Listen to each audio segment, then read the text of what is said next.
When I see that kind of slavery working condition, I want to bomb it. Not all adjunct faculty can have 6 units or more. Not all adjunct faculty are lucky as that. So many of those adjunct faculty do not have health benefit. I want to bomb it. This is your equality. You are the one who's getting $165,000, and the other people are earning several thousand. This is your equality. You can vote. Adjunct faculty cannot vote. This is your equality. You have your health care benefit while other people begging you to have health care benefit, and then you never care. This is your equality. Gena Lopez, everyone must respect you, and then you talking about trash, garbage in the previous board meeting, academic senate meeting. Well, for anybody who disagree with you, this is your equality. You are talking about systemic racism all day long. You are talking about systemic racism 24/7. And then right now I understand why, because you are a true master of creating systemic racism. Gena Lopez continued to talk about she is re-elected by all faculty members. Do you understand the meaning of the word all? What is the definition of the word all? That means doesn't matter if you are full-time faculty, part-time faculty, that means you are included. That's the meaning of the word all. Is this what makes you so superior than all the other adjunct faculty members? Is that because of your skin color? Is that because of your mental intelligence? Is that because of whatever masterpiece systemic racism you created? Now I finally understand. You and Armia Walker and Gena Lopez will never understand, will never allow adjunct faculty to vote, because you know the majority is adjunct. Thank you for your public comment. Okay, next we have constituency. Next we have approval of the minutes. Is there a motion to? Okay. Russ. Thank you, Russ. Is there a second? Cass, thank you.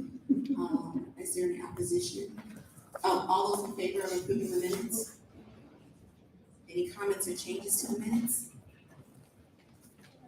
Yes. So I noticed that there was 2 files. Are we agreeing both of them together? Yes. So I did not have the minutes for the first meeting ready. New secretary, apologies. And so we have the minutes from both meetings. So do you want to approve them separately, or we could get a motion to do them together? Okay. Right now, there's a motion on the floor, but we have parliamentarian. Who made a motion? Russ. So if you, okay, let's vote. Okay, there's a motion by Russ, thank you, to approve both sets of minutes. Is there a second? Thank you, Cass. Is there any discussion? Okay, all those in agreement, give me a yay. Yay. All in opposition, give me a nay. Okay, wonderful. Awesome. So now we're gonna go forward. Oh wait, thank you. Minutes approved. Okay, so next we're gonna go to constituency reports. Oh, sorry, yes. Hi, I would like to make a motion to amend the agenda in order to remove the names of the President Search Committee, because I would like to be able to discuss by the Senate Board as a whole instead of just a few names. So I would like to amend the agenda to remove that from consideration.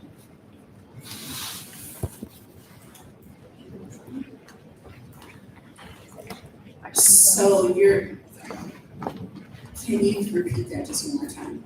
So everybody can. Yes, my motion is to amend the agenda because of the subcommittees at the very end, which typically go all the way through. I would like to remove the subcommittee approval for the President Search Committee for those names, because I would like to discuss that in the Academic Senate. I would like to discuss that in the Academic Senate as a whole, instead of just approving names, which I don't know where they came from. I would like that to be a discussion. So you want, just to be clear, just to clarity, you're wanting to move the vote up or remove all the names?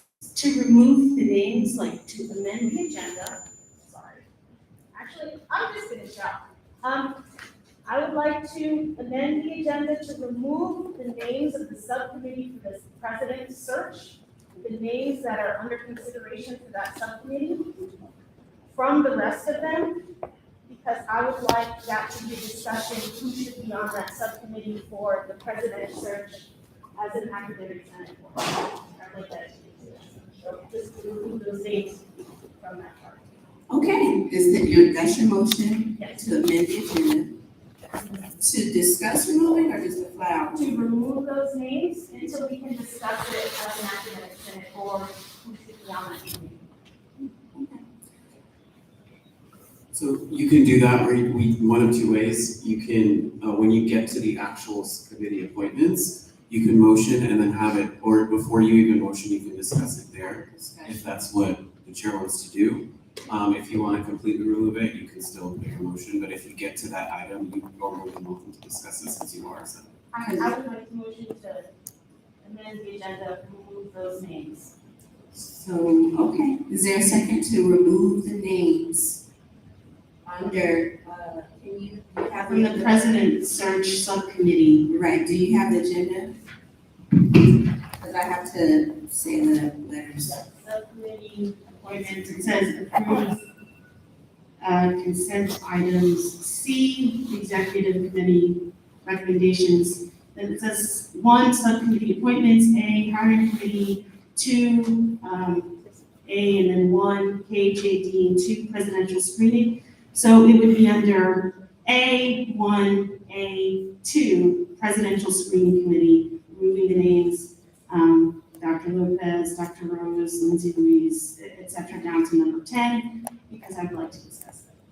Okay, again, just to be clear, we can have the discussion later, or we can have the vote or motion or whatever to get rid of it now. Which one do you prefer? I would like to remove the names now, Okay, and then I'd like to discuss it. okay.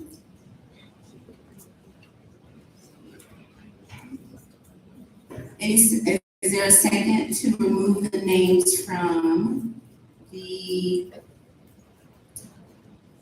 presidential screening committee? Is there a second to remove those names?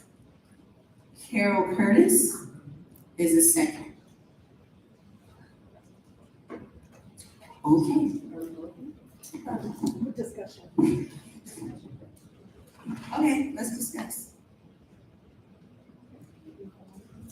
Sheila Rose, your hand is recognized. This is a very timely topic.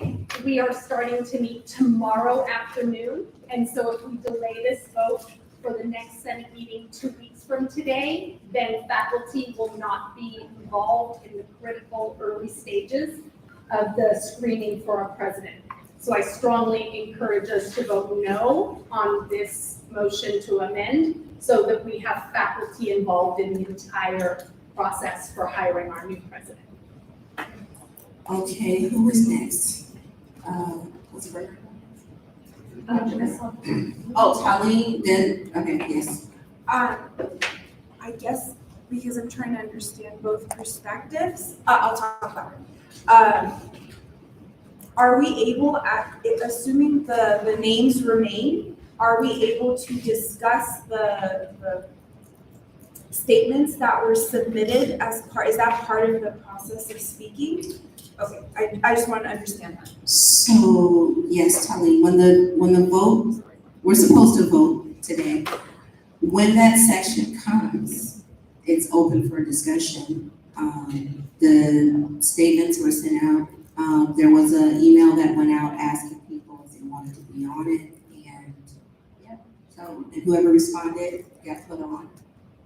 And we asked for statements, and some people sent them in, some people didn't. So yeah, we can discuss it more, assuming they don't hear me. Okay, Dr. Bernard, wait, who was next? I'm trying to. Okay. I have a question. We have these names, but not all of them, it's not a vote for all of them to just go on. How many would be on that committee? Thank you. 4.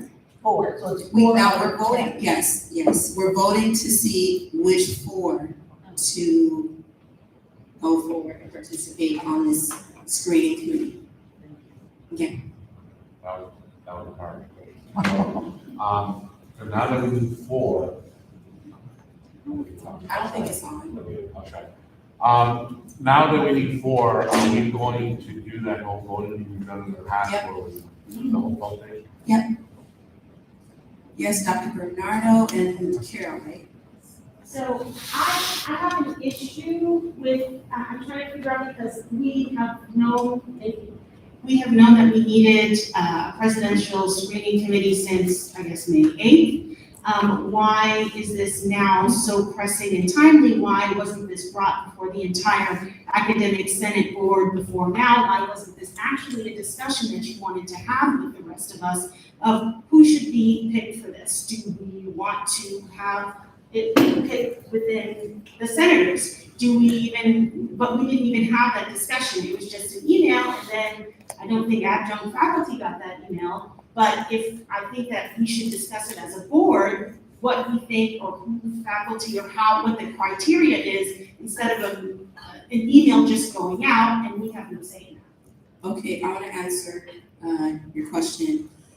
So as vice president, I get things from HR requesting per whatever policy, how many faculty they need on any given committee. And I send those out. And this is one of them. Like I sent out one for kinesiology. I sent out some in the past for, various deans, it's whatever they ask for. I send an email out, hey, here's this committee. If you're interested, reply to this email. We've had votes in the past. Or if we only get 2, and now we asking for 2.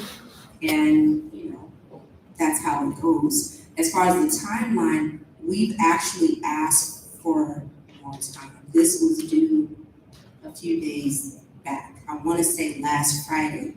So we reached out and asked them to give us till today because we as a Senate, we vote. We don't just appoint people during regular session. During regular session, we hold a vote. So we asked them for more time. So as soon as we're done tonight, I have to send the names of both kinesiology and the president's screening committee to HR. So that's the process. And we have no control over when they ask us. I mean, they send it to us and we have to find people. So that's how that process works. I think Carol was next and then Catherine. My question's got it. Thank you, Carol. So just to clarify, for this particular committee, were you told the members would be chosen from all the faculty or from within the? So the emails go out to all faculty. So all full-time faculty, sorry. Yeah. So it's not supposed to be picked from within each specific body, like the Senate picks from within the Senate. Right. Mm-hmm. Management sends forth an amount of people, so it's classified, so it's. So whether Students. you are in the classified Senate or not, they got that invitation as well, all the classified staff? Yeah. Go talk to everybody. Everybody who falls under that. Any other questions? Yes. Oh. I think I can project. I'm good. I'm just curious about this list of names because I spoke with a member of my division who submitted their statement of interest to be on the screening committee and they're not listed here. So Who's this person? Tracy from Tracy Sachin Tracy. from Social Sciences. Okay. So that's, I mean, I don't know where she sent it. okay. She's emailing me because ultimately if there was an issue and someone's name was left off, we need to. If she was left off, I'm controlling the voting, I can carry you on right now. It's not an issue. But if there was some human oversight, I apologize. Because if you saw the email was pretty long with people responding, so I hope I didn't miss her. But if somebody else. I'm asking her to forward it to me right now. Thank you so much. Any other questions? Concerns? Okay, awesome. Other than their,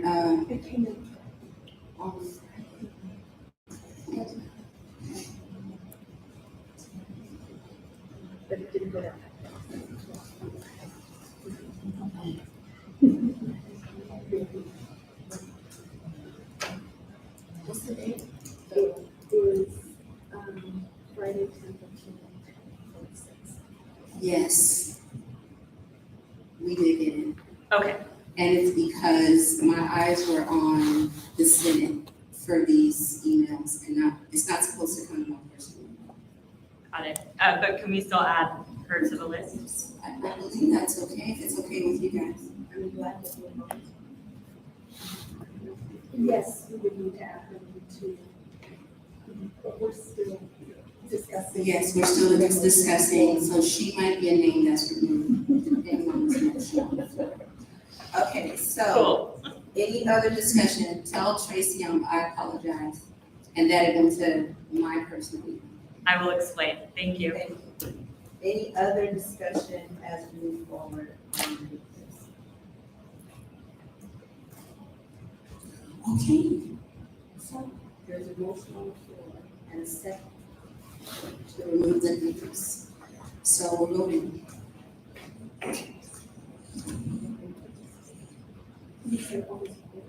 Okay, all those in favor of removing the names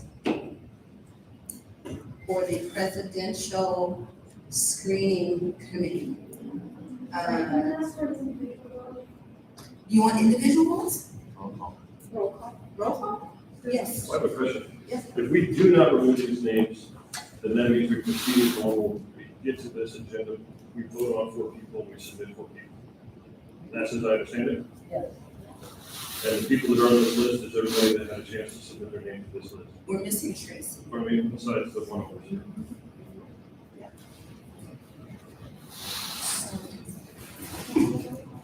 If you ask for them, okay, I'm prepared for a roll call vote. Okay, give me 1 second, I'm trying to bring it. She can request one and then. Sounds good. Sounds good. Yes. Right. So if, back up to that was the question, what would happen if we don't remove the names? What are we proceeding to do if the vote does that we do remove the names? So if we vote to remove the names, then no faculty will participate in the first 2 weeks of the presidential screening process. And we will have an opportunity to vote on faculty who then hopefully will be allowed to jump in once the process has started. We don't know that for sure yet, because we didn't know this might be a possibility, so we haven't asked for any clarification on that. Can I respond to that? Because I believe that if you amend the agenda, remove those names from the list of total things that are approved all at once, you can still add that back in and let us have a chance to discuss it as a board today if you want to. What I'm trying to say. I just wanted that removed so that we can discuss.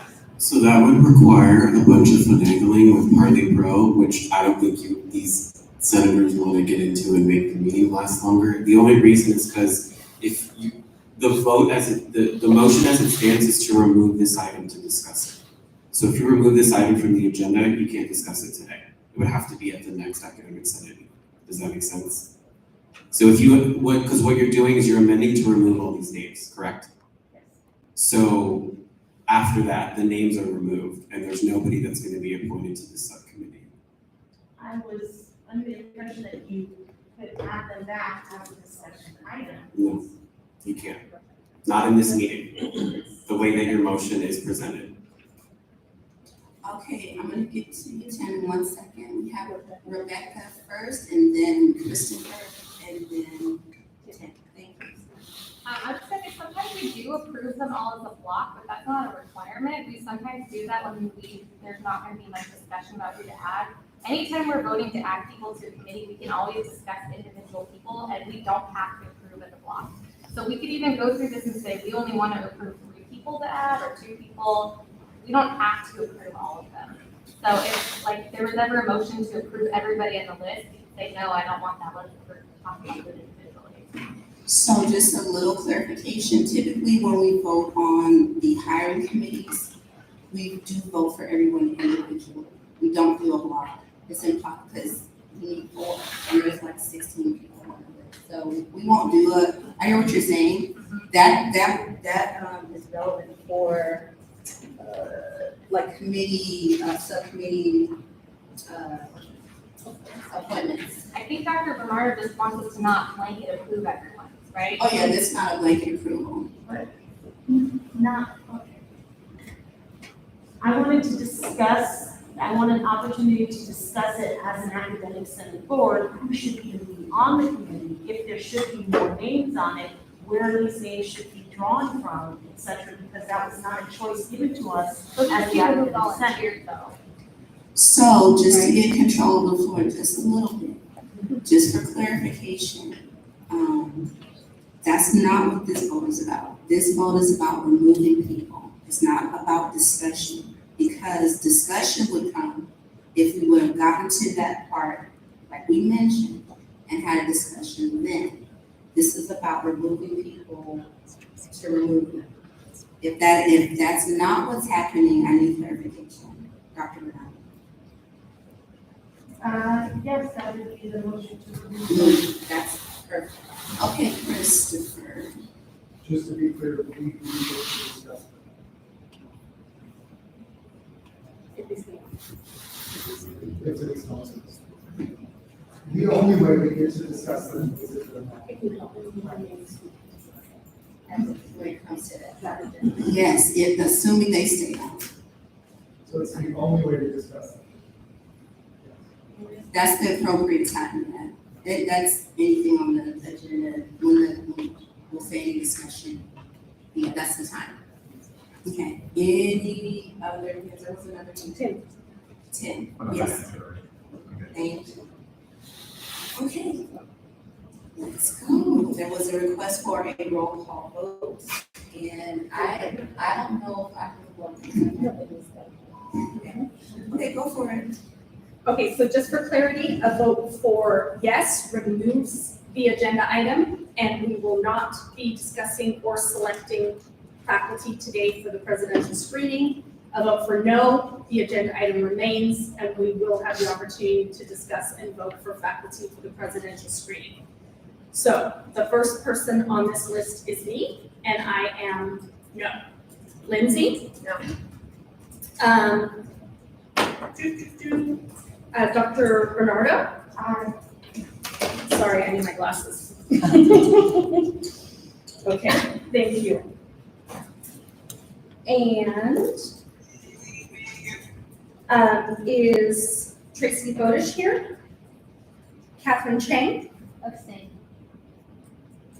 Bevel Constantine? Same. Carol Lee? Not here? Okay. Mariah Armstead? Armstead? Sal Diaz? No. Doug Cook? Nope. Tolene Sanchez Ropian? No. Jeff Huck? No. Carmen Stevens? No. Tim Melnerick? No. Kristen Cass? No. Brian Gonzalez? No. Carol Curtis? No. Amy Tahani Big Becci? No. Barry Jensen? Blanca Rodriguez? Terrence Solberg? No. Daniel Rapu? No. Jose Castanon? No. Margie Bowles? No. Michelle Ingram? No. Rusty Fiore? No. Jackie Duvall? No. Kalud Swene? No. Sonia Valentine? No. Liliana Martinez Kaufman? No. Dawn McClure? No. Rebecca Johansson? No. Jennifer Holden? Lauren Acker? No. Christopher O'Leary? No. I think that's it. Did I miss anybody? Any senators who are here who did not have the opportunity to vote? Okay, wonderful. So the noes have it. There was 1 yes, 2 abstentions, and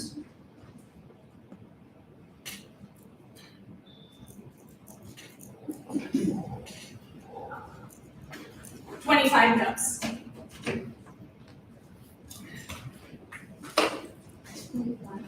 25 noes, 1 yes, 2 abstentions.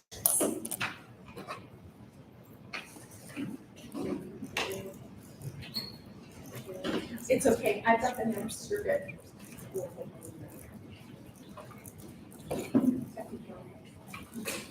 All right, So, thank you all for voting.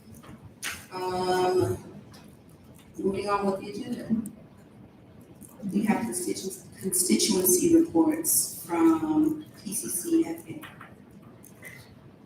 Hi, everyone. Hello. Just wanted to report that we had a very successful and informative general meeting last week Thursday. We have Bevel, I'm sorry, would you speak up? You're a speech teacher, so I know that was. Or is there the mic? Thank you.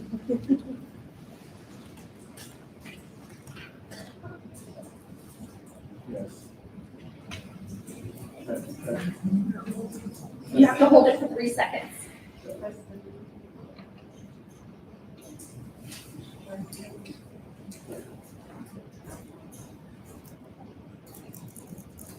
Okay. So we did have a very insightful, informative general meeting last week Thursday. Thank you. And we have some very cool counselors workshops coming up on November 3rd and I believe the 6th of November to share some information with faculty about retirement options. And we're trying to keep a positive climate as much as possible with everything that's going on. I think it's important, even though we may have different opinions on things, that collectively we stay positive. And that's it. Thank you. Okay, thank you very much. Moving right along, we have, thank you. Jose. Oh, you better, I'm sorry, could you repeat, did you say these were counselor workshops on November 3rd and November 6th? Oh, sorry, counselors. Oh, counselors. Counselors. Sorry, my accent. And Jose? Yeah, I had a question about the winter back pay negotiation. Any update on that? Yes, we are trying to work with the district in terms of the back pay. Again, I try not to focus on the negative too much, but I know it's a concern for some faculty members. So we are hoping that we can work with the district. I know right now it's in compliance with PERV. So we are waiting on some judgments to come down, but hopefully we can get it resolved. And again, continue the work of the campus in a positive direction. Thank you. Any other questions before I move on? Awesome. Appreciate it. All right, thank you. Okay, next we have adjunct faculty report. Thank you. Nothing to report. Next we have classified Senate. Nothing to report. Thank you. Next we have associated students. Hello. Hi. Okay. I wanted to talk to you guys. We have a homecoming week. Oh, sorry. I'm Vice President of Academic Affairs, and then I'm here to tell you guys about our homecoming week we have coming up. Scott. My name is Scott. Hi. Sorry, I'm really nervous here. Okay. That makes 2 minutes. We're hosting a homecoming week, and then so we really like for you guys to let your faculty know kind of, you guys are the first bridge to the students. They're gonna hear all the really important news from you guys. You guys are the ones who are gonna get to go places. So we really want them to show up for our homecoming week, and so we can send out the details to the secretary to be sent out to you guys all. But for the rundown, on Tuesday, we have a Halloween costume contest with a carnival, prizes, that kind of thing. On Thursday, we have a pep rally. All the sports teams will be out. We'll have a band playing. Friday, we have a homecoming dance. A lot of students never got to experience a dance, and so we're hoping to give them that. And then on Saturday, we have a football game.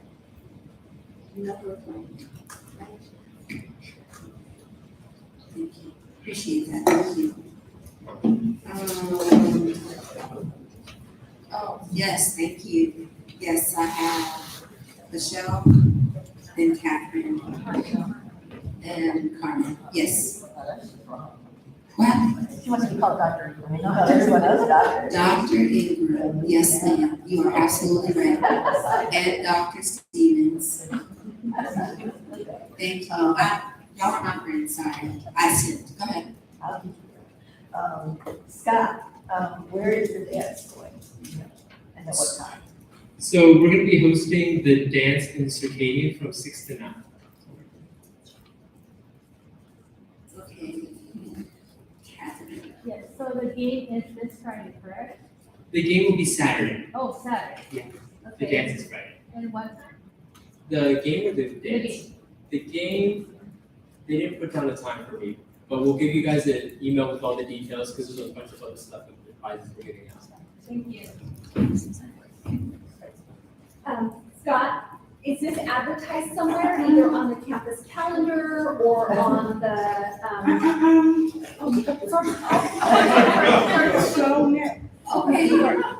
Okay, order. Sorry. Dr. Stevens. I just have one question. Do you need any volunteers or support for any of the events? So I think we have our student services vice president working on that in our executive one. And so they've already put out forms for volunteers. So I think we're all set on everything. Thank you. Dr. Rose. Sorry, apologies. I was asking about whether the events for homecoming week have been publicly advertised anywhere that students can access and that faculty can open up and share in class visibly, either on the My ASPCC Instagram or on the campus calendar. And if you don't know, please just let us know and we can share that out. Yeah, so for sure it's going to be coming out on the Instagram in the coming weeks. And then we want to put it out on Lands for Life really soon as well. Okay, great. Thank you. Okay, any other questions about the homecoming game and dance? I have a question. Will there be a DJ? It was expensive. Very good, awesome. Okay, next we have Administration Management Association. Good afternoon. So the MA, we would like to welcome a new manager, Roberta Emmerich, and he is the new maintenance supervisor of facilities. We're going to be holding our monthly general meeting next week on Halloween, and we're gonna serve lunch for everybody. Then we would also like to thank the Director of Student Health Services, Mindy Fruit, for her service to PCC over the past few years. Unfortunately, Mindy will be leaving PCC next week. And she's been a great asset to our Student Health Center and beyond. And we'd like to wish her luck in her future endeavors. Thank you. That's it. Awesome. Any questions? Okay, thank you very much. So we'll move right along to the academic Senate officers reports. Dr. Lopez is not here, so I think she will share her information in our next meeting. Vice President, that's me, Vice President's report. Just wanted to let you all know that we did work really hard, and we have updated the Academic Senate website. Yay. So, information regarding committees has been updated. Feel free to take a look, and if you have any questions, let us know. If there was any oversight, let us know. Nadia worked really hard to reach out to everyone. We worked together to make sure things were updated. Again, take a look at your leisure and let us know if we messed up on anything. And that's it on that. Secretary's report. Thank you. I just wanted to reiterate my request from the last meeting that any requests for agenda items or committee appointments, please come to the Academic Senate at pasadena.edu website. That really helps all of the executive committee members have eyes on things so they don't fall through the cracks. We can see with Dr. Saction's situation when we don't receive it there and we're relying on individuals to catch that, and there are many, many emails that we don't always succeed.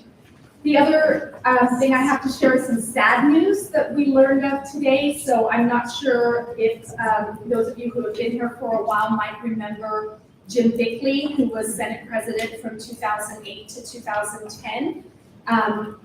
Dr. Susie Lane from Social Behavioral Sciences shared with us today that he passed away earlier this semester, and so we don't have any specifics, but I just wanted to say that he was a wonderful man who I had an opportunity to collaborate with, as I'm sure many of you did, and will be sorely missed.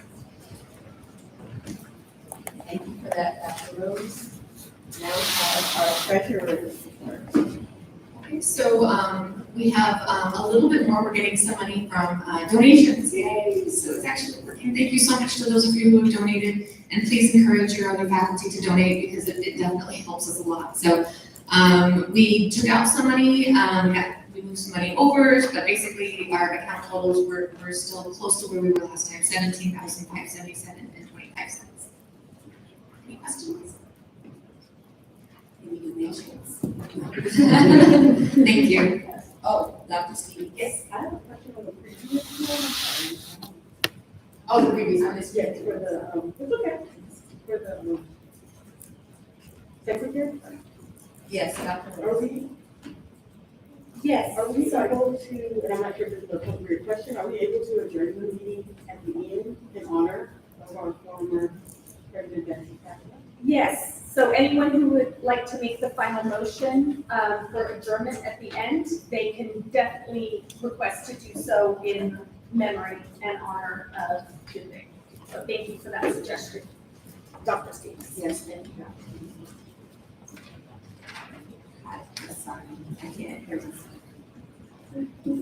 Is it working? Okay, thank you for that, and that's a wonderful suggestion, thank you. Okay, so now we're moving forward with our information items.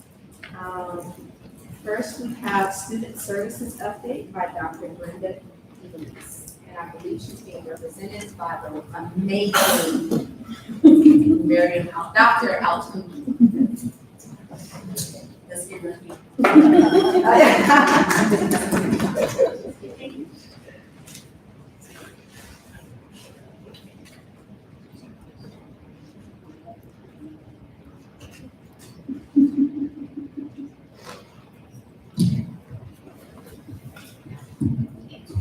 Hi, everyone. Thank you so much. I just have a couple of things to share from Student Services. So I just wanted to formally introduce our retention specialists. I don't know that we've done that in this space yet. So we have Ernesto Partida, Madison Clark, and James Bull, who are our retention specialists and work very closely with our success coaches. So super grateful to have them on board. This is a snippet from the newsletter that went out recently about referrals in PCC Connect. So I just wanted to give you a little bit of data. We're up over 400% of engagement from faculty from last fall. And so super grateful for all the faculty who have reached out and referred their students. Our success coaches are working through closing out some of those referrals. So they're actively reaching out to students For those that don't know, we reach out to students 3 times to try to connect with them. And if we don't get a hold of them, we do close out the referral, but they are still on our radar to make sure that they're doing okay in the semester. So the top referrals were the counselor success coaches, tutoring was up next, and our success centers reach out to help connect those students with tutors, and the Lancer Care Center. So these are the counts as of 10 minutes ago. So again, thank you, and that's one of our wonderful success coaches that's on screen there. Our winter intercession schedule of classes is out. We sent out emails today to all students to start thinking about and planning out the classes because registration starts on Monday. So if you have an opportunity in your class to remind students to check their registration appointments, check their emails. Also, I sent them a very detailed email today with any planned educational plan courses, if they have any holds, when their registration dates are, and if they have opportunity to improve their registration dates. So if they check for that email, they will get a lot of information. And when in doubt, reach out to their coach and they can help them out with the process through the registration cycle. The schedule of classes for spring is coming out on Monday as well, just as winter registration is kicking off. So we'll do another round of emails to students and reminders. And then we send them a reminder email the night before their registration date, just to remind them to make sure to take advantage of it the following day. And registration for spring comes up on November 27th. So again, if you are teaching any classes right now, please put this in front of your students so that they're aware that registration is going on right now. Some transfer updates tomorrow. Here, you'll see outside in the quad, we're setting up for the HBCU caravan. So it's a lot. It's an all hands on deck event. So please make sure if you have an opportunity tomorrow to stop by and check out all the festivities and all the universities that are coming out to support our students and to connect with our students. Some of them are doing on the spot admissions and things like that. Our transfer center is doing a fabulous job of getting the transcripts to students on the day of so that they can engage with these universities and get potentially admitted or screened or a lot of different options. So this is our transfer center update and the rest of the events. And they do a fantastic job of posting everything on there on the website of all the events that are coming up if you need to connect any students. Also, just a plug to November 30th, is the date that they need to submit their transfer applications. So if you have students who are looking to transfer, encourage them to come to the transfer center sooner than later because they do get swamped at that deadline time. So the transfer center is right outside, and they have online support as well as in-person support. And we'll keep you updated as other things come up for opportunities for students to engage. Outreach has had a lot of very big events on their radar, so these are some of them. The most recent one was Taste of Soul on Saturday, and I heard that was a huge hit. How many were there? Go. Awesome. I hear that t-shirts were a big hit. So you'll see some of the t-shirts worn by staff tomorrow at the HBCU Caravan. We've got High School Counselor Day coming up on the 30th. 30th is a big day for our campus. So you'll see some of our high school counselors walking around to various workshops and things like that. So our outreach office is doing a fabulous job. We got more counselors engaged this time around, so we're really happy about that. And it's all a big effort to our outreach team. And this is just kind of the rest of the stuff that's been going on, onboarding and so on. We do have a new digital ID, sorry. I need a motion to stand by. I need a second. Thank you, Dr. Stevens, for the second. Thank you. All right. Thank you. Thank you. Any objections? Please stand by 5 minutes. Okay. So the last thing I had for you was the Veterans Resource Center, and they have some events that they're hosting this October, and as well as some stuff coming up in November, and they send out a party newsletter to whoever wants to take a look at it. And so if you need to be on that mailing list, you can reach out to the VRC to get put on there. And that's it. Thank you so much. Oh yeah. Are you going to send out an email of your Yes. Yes, I will send it out. I guess I could send it out to all. Yeah. And it's us or not yet? Oh, sure, yeah, do that. Any other questions? Awesome, thank you so much. Thank you. Okay, next we have Vice President of Instruction update, Dr. Ramirez.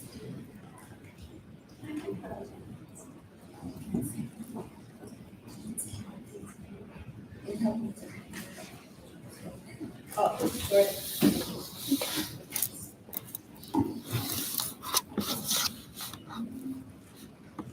Okay, while they're setting up, I am, Lauren, can you let Tracy know I added her?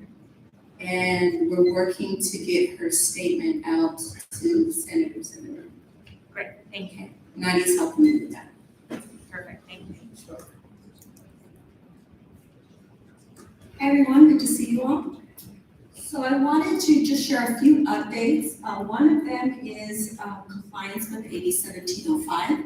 So you've all heard of AB 705. I'm sure you're aware about making sure students are automatically have the ability to place into transfer level math or English.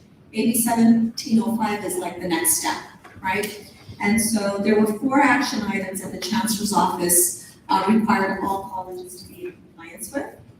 And so the first one was kind of along the lines of 705, making sure that enrollment in transfer level math and English is allowed for all students coming in that have completed high school, have a certificate, a GED, whatever it may be. Students have an opportunity for their first attempt to enroll into transfer level math and English, and PCC is in compliance. The second action item was for non-STEM transfer level math prerequisites. So we do have some degrees that require students to take transfer level prerequisites, so trigonometry, pre-calculus, right? So this is for non-STEM majors. We need to allow students to automatically enroll into the course that's required for their ADT, their program of study. So there's only one area that PCC really needs to work on, and that's in the business area. So we're, the Chancellor's Office will be looking at our 24-25 catalog to make sure we're in compliance, but we are well positioned to make sure that we'll get there. It's not very many courses. Action item number 3 has to do with making sure that students are not required to repeat any math or English that they took in high school. So if they took pre-calculus in high school, we need to honor that. And as far as PCC is concerned, we are in compliance. And then action item number 4 has to do with the appropriate use of non-credit. So we cannot use non-credit as a gatekeeper to not allow or not permit students to enroll in transfer level math or English. And we are in compliance there. So just wanted to give an update on where we are with making sure we're following the line along. Any questions on that one? Okay. So the next thing I wanted to share was our enrollment management plan that I know we shared before and we wanted to work on.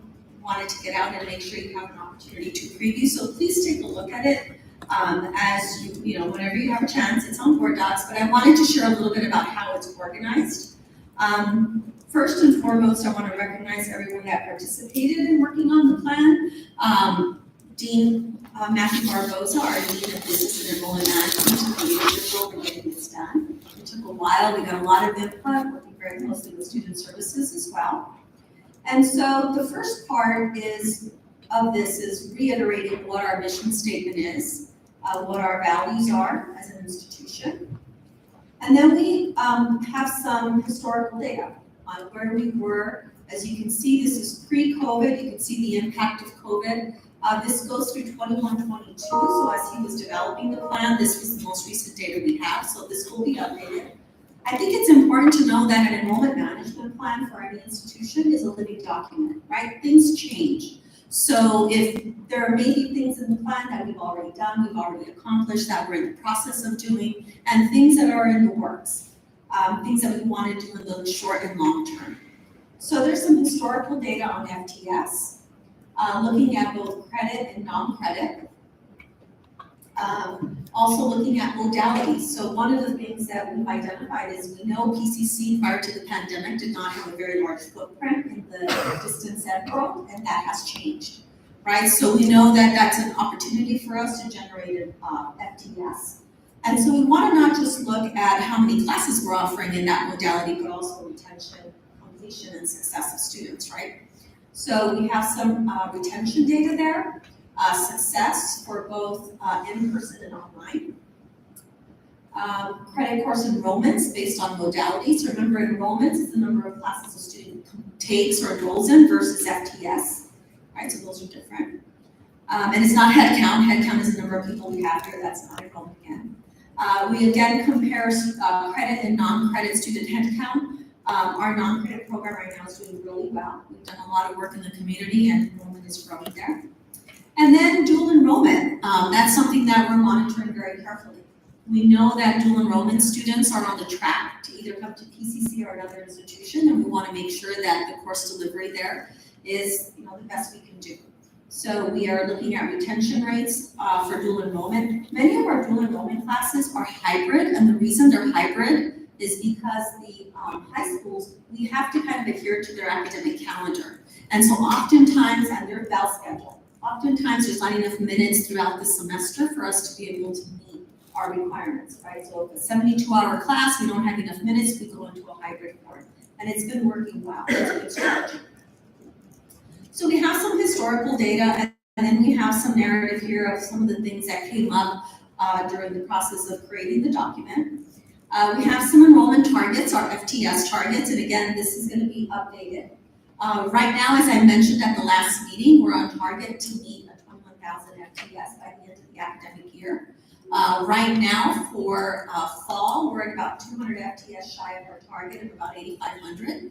And I think with our non-credit numbers that come in at the end, we're well positioned. Having registration early before our students leave for winter break is really good as well for both winter and spring. We want to capture as many of them before they leave and let them know, give them as much feedback as we can in the classroom, and please share with other faculty that that's our main marketing with our students, right, is the interaction with faculty. So talk to them about what classes they should be taking, differences in modality, things like that, things that the student may benefit from in developing their schedules moving forward. So we have some targets here that are based on both online, in-person, and hybrid modality. These are targets. This is not a hard and fast rule. So many times some of the deans will say, you know what, we really need to offer more in person. We need to offer more online. That's fine. We're just trying to give some kind of guidance as to what we would like to see moving forward. And then we have some enrollment management tactics. And so the first thing I want to remind everybody is everything you see, number one, number two, exceptional academic programs and delivery, that comes from our educational master plan. Okay, so those are the priorities based on the educational master plan. And then we have under number one, for example, we have letter A. Those are some of the goals that come out of the educational master plan. And then everything you see in bold are things that we've identified as enrollment management strategies to increase enrollment, to increase retention and completion of student degrees, right? So for example, we want to make sure that we're increasing our Z degree, zero textbook offerings, right? That's a strategy to make sure that students continue successfully to stay in their classes. Cost of textbooks is not, an issue for them. The other thing, for example, is dual enrollment. We know more and more we're finding that's becoming a great source of enrollment for us at FTS, but also it's a great benefit for our high school students. So please take some time, look at it. If you have any questions, comments, areas that you think we need to add that we missed, please share. You can send them to Dean Barbosa, you can send them to myself so that we can incorporate them as we go to the next iteration of the enrollment management plan. We're working very closely with student services to make sure that we're collaborative and that we move forward in supporting our students and our faculty in the process. Are there any questions on this document? Or just a general? Okay. And then the last document I want to share, which is, again, thank you to the Office of Institutional Effectiveness, is an alignment. And this is really, really important because I think it shows how many of our plans across the campus, our enrollment management plan, our Ed Master plan, our equity plan, all really have to and should, and you'll see from here, they do align with what the college is trying to move forward. So as you get into the planning process next year, these are some good resources to look at on where we want to put our efforts, so that we're all kind of moving in the same direction. So what they did is they aligned different, again, to our educational master plan, our strategic plan, all our different plans. So for example, under exceptional academic programs and delivery, we have how is it linked to the equity plan, and these are some of the things that are in the equity plan. How is it linked to our enrollment plan? How is it linked to our technology plan? And so everything should be leading up to that educational master plan. So just wanted to give some context as to how to evaluate the documents. Any questions? Okay. Well, that's all I have to share with you today. Thank you. Okay, thank you so much. Are there, I know she asked for questions, but anything more questions? Going once, going twice. Okay, thank you so much, Dr. Ramirez. Okay, next we have Jordon Orozco, and he's going to be sharing with us an overview of Robert's rules and some Brown Act information as well.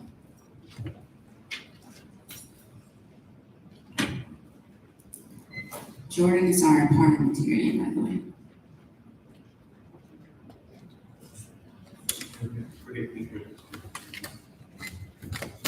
All right, so hello everyone. Some of you I know, some of you I don't know, but now I kind of know for being on as your parliamentarian. I clearly have a boisterous voice, so I don't need a microphone to project that. I just wanted to introduce myself really quickly. My name is Jordon Orozco. Right now, I work here as a coordinator for the Cross-Cultural Center on campus, as well as an advisor to the associated students. What qualifies me to be parliamentarian, right? I used to be parliamentarian for the associated students. I have been parliamentarian for multiple organizations that are considered nonprofits here in Pasadena, specifically Friends Indeed, as well as the Pasadena JCs, which is the Junior Chamber of Commerce. I'm consulted annually on parliamentary procedure, as well as the Ralph M. Brown Act, which we will be talking about tonight. We're going to be talking about the differentiation between the two, sort of why we follow them, right? Like which one is law, which one's more considered a pirate code, like a guideline, right? So we'll be getting into those details shortly. So first things first, I do not have all the answers. I am not the go-to for everything, just like you are all not the go-to for your divisions, right? For your things that you teach. There's going to be questions that I don't know the answer to, which is where we come in and collaborate and sort of find a common ground between how we want to run meetings efficiently, as well as how we can abide by the Brown Act, which is a state law, right? However, I'm more than happy to answer questions. If you want to email me at a random time, that's really great. I answer my emails, I'm pretty prompt on that. But let's go ahead and dive into it. So what is Robert's Rules, right? So it's a set of rules to conduct all meetings. You all can read that hopefully. If not, I'm going to send this to Nadia so she can send out to all the senators so for your reference. The main important thing that I want to recognize is that Robert's Rules is not codified in law. This body does not have to follow Robert's Rules. The reason why it's so important is because it is time tested, right? So back in ancient colonizing times, when British Parliament was getting together, they were discovering that there was no way, people were yelling over each other, there was no rule, it was all chaos, right? So what happened is this wonderful individual came together to put together a set of guidelines in order to run a meeting efficiently, okay? That is where Robert's Rules came out. This can be modified or adapted to fit any organization, and it can be, like I said, modified to fit how an organization runs. For example, Associated Students, what they do, what we used to do when I was president of Associated Students, I would not allow discussion unless I heard a motion, okay? A lot of other Associated Students now, what they do is they discuss before making a motion. I don't like to do that because then we can start talking about the sun, moon, and the stars instead of talking about what we're really here to talk about. So I like to do the motions first and then do discussion. However, we don't have to follow that, right? So Robert's Rules is just that. It's a set of guidelines that makes us run the meeting more efficiently, okay? The Ralph M. Brown Act, however, is a California state law, right, that we have to abide by. It was established in 1953 in response to a couple of letters from San Francisco Chronicle was putting out, because there was a bunch of city officials that were doing backdoor deals, making backdoor business deals, and actually embezzling money. And so what happened is our state legislators got together and created the Ralph and Brown Act. It's made for transparency, accountability, and fairness to the public, okay? It's making sure that your actions here, what you do in this body, is transparent to the public.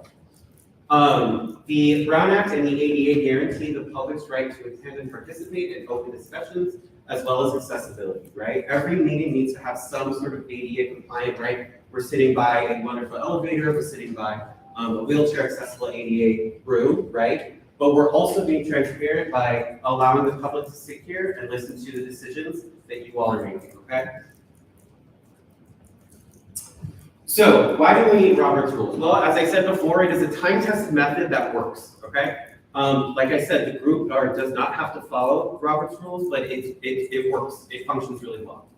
It means democratic rule, flexibility, protection of rights, and a fair hearing for everybody. So everybody has the chance to make their opinion known. But not everybody likes, right? Like talking about introverts and extroverts, right? Introverts are not going to generally, right? They're not going to want to be opinionated. The other way that you want to think about it is the way that you make your opinion heard is by voting. A vote is your opinion. Whether you vote yay, nay, or you have an abstention, that is your opinion. But you are not allowed, you don't have to explain why you voted that way, okay? You're not required by law to do that. It can be adapted to fit the needs of an organization, as I said before. Robert's Rules is a set of guidelines. It is not codified in law, okay? Why do we need the Brown Act? Well, there was need for more transparency, especially with public funds. They don't necessarily deal with public funds here, but people like Associated Students, they deal with student funds, which is considered public funds. And so the public needs to know what their funds are being used for, right? The students need to know in a transparent way that their funds are being used when it comes with money. It makes an organization accountable to the public, right? Ultimately, this body is here to serve the faculty of the Pasadena City College, and Brown Act makes it accountable to the faculty for you all. It was a solution to the act of backdoor deals. A lot of times these individuals, like I said, were making these backdoor deals and were costing the public money that they didn't know where it was going, right? So the Brown Act made it more transparent. Brown Act is also known as the sunshine law, right? Because you shine sunshine from things in the darkness. So yeah, so you can't really see this, but what do typical meetings look like? Your agenda is a lot different than the Associated Students agenda, and that is actually, it's all messed up. But you can look at the right one. It's very organized by action items, discussion items, very much similar to the academic senates. This is how you let the public what y'all are going to talk about, is by posting the agenda on time and posting the individual agenda items that you will be talking about.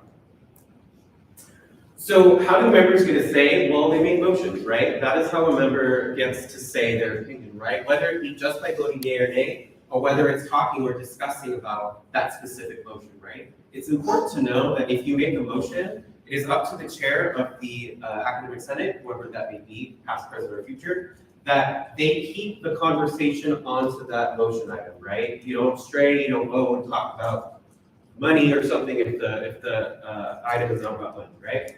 So generally, you present a motion, I, Jordon Orozco, motion that we vote on the committee appointments for the academic senate. Somebody needs to first, and someone needs to second, right? If you motion, that is your first, so you don't need to say I first. Somebody just needs your second motion, right? Second your motion. Then, typically you debate the motions, right? Because you're gonna have people that agree or disagree with the motion that's at hand. That's what that conversation is for. It enriches the idea behind democratic rule and for people to get their opinion out there. And then ultimately, once discussion is ended, you go and vote on the motion, right? You either yay, nay, or you say I abstain. This is a wonderful chart. I think Armia has sent this to everybody, but if not, like I said, I will send this. This is just a quick cheat sheet of motions that you can make. If it can interrupt the speaker, if it can't interrupt the speaker, and then how many votes it requires in order for the motion to pass, okay? A lot of times it's just a majority, but a lot of times it can be 3/4 of the entire academic senate. A lot of times it just needs to be half. There are some new additions to the Brown Act that came after after COVID had happened, because when COVID happened, when the pandemic happened, a lot of people, a lot of sort of city councils didn't know how they were gonna meet, since we were all just like in our houses, right, over Zoom. And so one of those things that changed during COVID is that Congress passed a law that stated that you can have your meetings virtually, but you need to let the public know where exactly you are, right? That includes your house, that includes your address, right? So just recently, Congress passed Bill AB 2449, which basically states that if you do host, this has nothing to do with this meeting since you all meet in person, but just some fun facts. Basically, if you meet at somewhere, like let's say that's your house, but you're still a part of like a government or an organization or a board of trustees, right? You don't necessarily have to state where your house is, right? That's a breach of privacy. So this law allows you to do that. The second one is SB 1100, which it's a new process that allows a presiding member of the legislative body conducting a meeting or their designee to remove someone for disrupting the meeting. What was going on is after COVID, a lot of people had all these feelings, right? Because they couldn't, right? People had, we had all this stuff happening during the pandemic, and then we started meeting in person, and then all these feelings started to erupt in council meetings. So what our legislators did is they stepped in and they said, we're going to create a bill to make sure that business can continue as usual without interruption. So long story short, a person, a presiding member, or their designee, so today would be Dr. Walker, basically the bill defines disruptive behavior as which disrupts, disturbs, impedes, or renders infeasibility. You're allowed to give one warning to this individual, and then you can remove them on the second warning. Motion to extend. Thank you, Dr. Stevens. Is there a second? Thank you. Pass. Thank you so much. All right, thank you, Jordan. Okay, you have 5 minutes. Okay. Wait, any objections for 5 minutes? Thank you. Okay, so this includes not only members of the public, but also members of the board. So keep that in mind. This is there is an individual that actually got ousted from his board for interrupting the meeting too many times from the chairperson.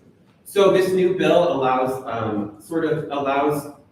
groups, organizations, and city councils and governments to make sure that their business doesn't get interrupted by one individual. Okay? So a couple of best practices from your friendly neighborhood parliamentarian. ParliPro, their guidelines. ParliPro is also what Rocco's Rule is known as. They're guidelines to help the meeting flow, but can be modified to fit the needs of the organization. Okay? Brown Act is a California state law that requires organizations to be more transparent and accessible to the public. Issues are better addressed as suggested agenda items rather than trying to relish them through motions and amendments. I've been in meetings that have lasted 4 hours because there were 5 amendments to 1 motion. And that happens before, right? And so it's better to talk about issues that are pertaining to the body through a suggested agenda item, okay? Both are meant to help organizations meet law requirements and make it more transparent of what is happening within an organization, okay? These laws and these practices are made to make the organization function better and to make sure that business can be conducted in a timely manner that the public can see and sort of interact with, okay? Both of these, you can't really use Brown Act, but both of these are not meant to be used purposely to hinder business or used as a weapon against the body itself. AS used to do that back when I was president, and it was hell. It was definitely very terrible. We had people that tried to stop the meeting. We had people that had tried to do certain things to try to disband the organization. It was just terrible, right? Most importantly, remember the purpose for which you are here. Ultimately, you're here to serve the faculty for Pasadena City College, but your ultimate goal is to serve the students, right? Because without students, none of us will have a job and highlight your paycheck.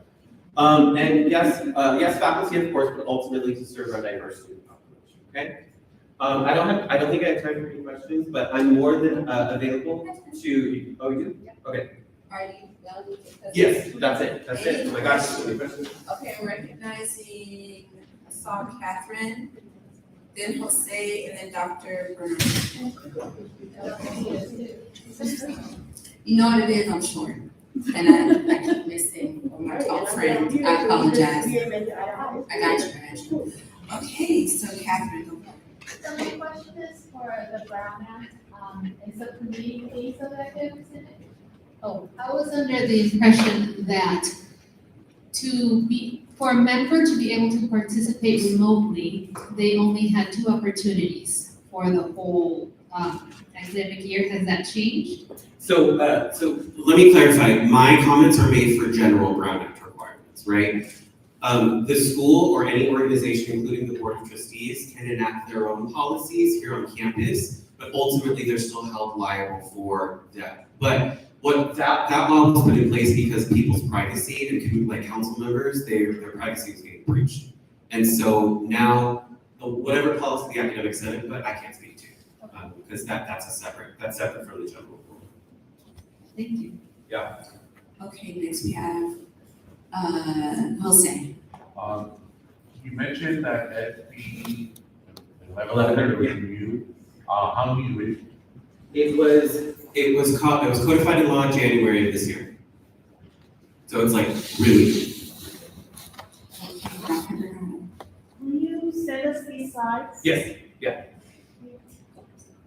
Dr. Stevens. Hi, just one brief comment. I just want to say thank you for sharing this information with us, and thank you for being willing to share your slides. Absolutely. Okay, any other questions, comments? Okay, well, thank you, Jordan. Thank you all. Appreciate it.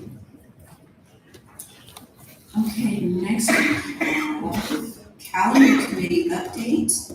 And I believe Sharice is going to share with us.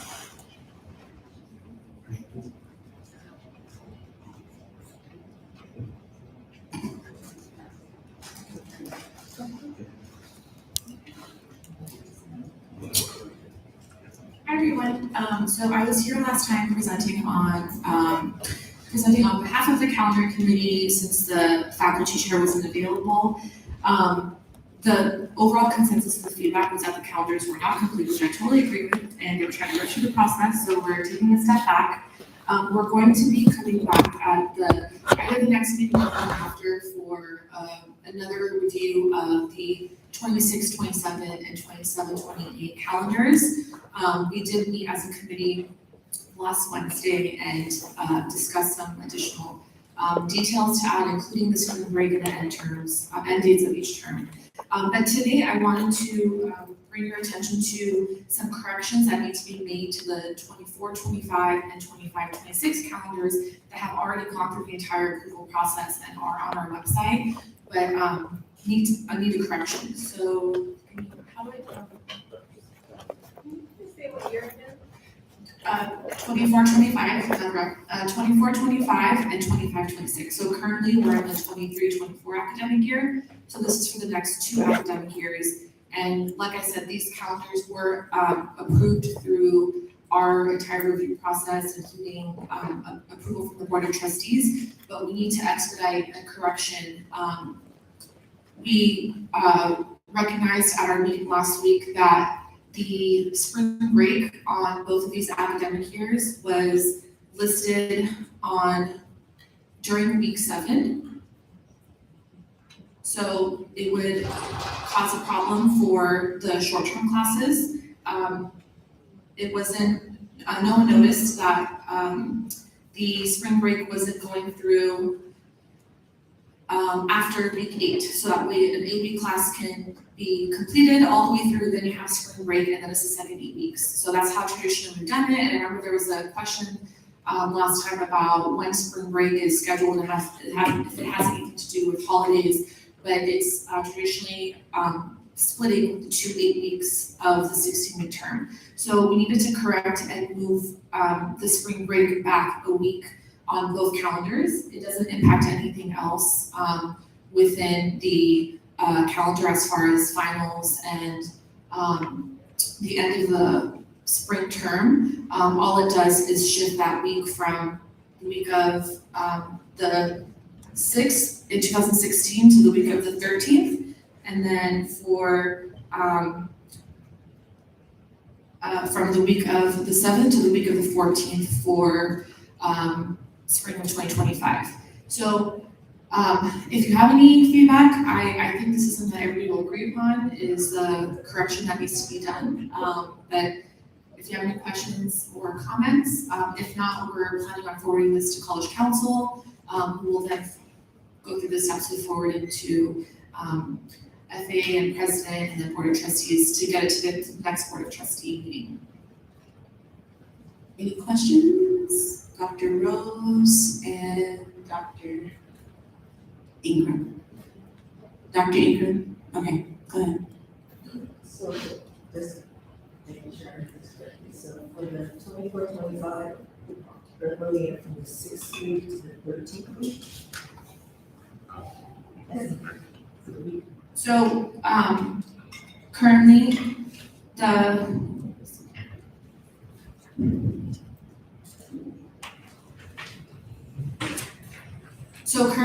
it's highlighted as April 7th, but that is technically week 8.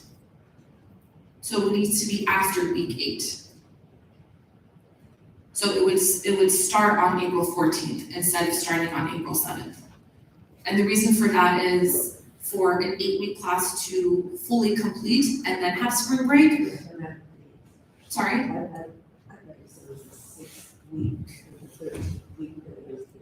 The dates, I was referring to the dates, sorry for that.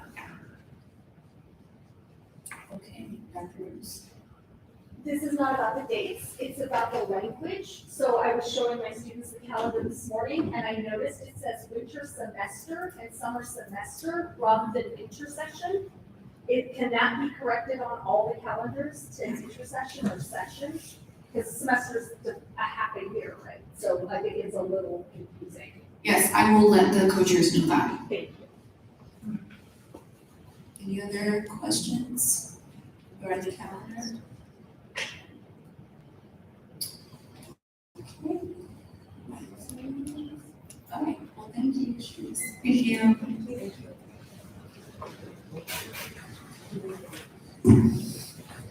Okay, next we're going to be talking about old business. We do have some discussion and possible action. We have Megan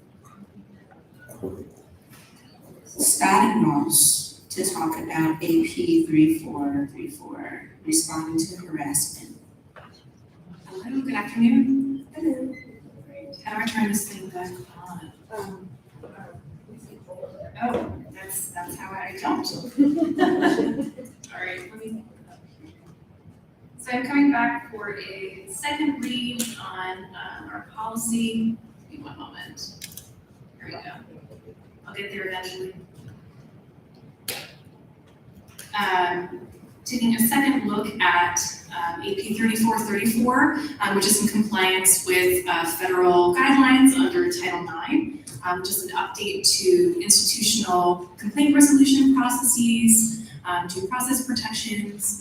It's also compliant with updates in state law as well, as you see here.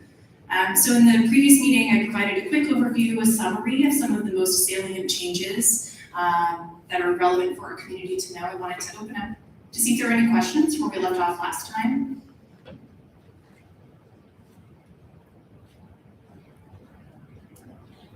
I have a new question. Yes. So this is a very, very long document. It is. But the one thing that I had a question on was the very last section, it says file retention. Correct. So it says the district will retain on file for a period of at least 7 years after closing the days for copies of the voter list. So it says at least 7 years. What happens after the 7 years or whatever? What happens to those files? Do they just get destroyed?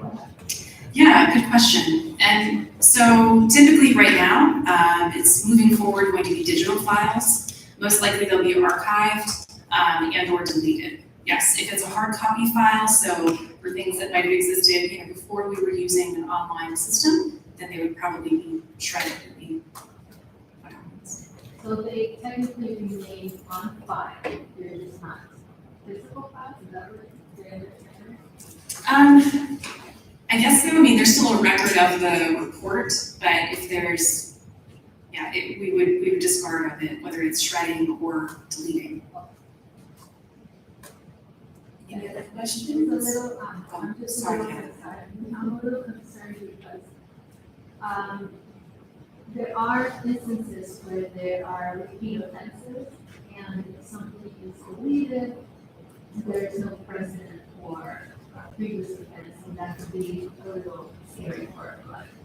Yes, yeah.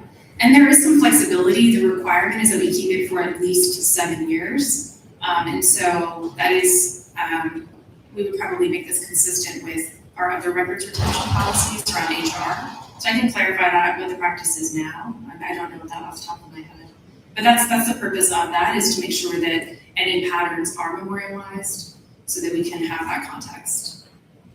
Yes, Dr. Sorry, I might have missed it somewhere in here, but it refers to the decision maker a lot. So how is the decision maker chosen for each particular case, and whether it's a power of coordinator or investigator, or how would this, be chosen? Yes. So right now, I'm in Office of One, and as the policy says and as the law says, it have to be different individuals overseeing the process to eliminate the potential for bias. And so for right now, we'd be contracting with a third-party organization that the community college, the CCLC, has partnered with, and that other community colleges are utilizing, that are trained and specialized in resolving and investigating sexual harassment complaints. Can I follow up? So the decision maker will probably be this third party entity who will have no connection to anybody that's going through the process. Someone external to PCC, right? Correct. And their role is evaluating the evidence from the preponderance of the evidence standard regarding a policy violation. The sanctioning component would come internally. Does that make sense? Any other questions? Seeing there are no questions, we will go to, I was going to ask for a motion to approve if possible. Okay, hold on. But we have one other question. We have one more? Yes, I'm sorry, is that written in here anywhere exactly who it's going to be, that it's going to be an external party? So it says or designee. So a designee could be someone trained internally by the institution. It could be someone that we partner with externally. Okay, thank you. Anyone else? Okay, is there I'd like to make a motion to approve. There's a motion to approve. I see 2 seconds, I believe. Okay, thank you. Margaret is seconding the vote.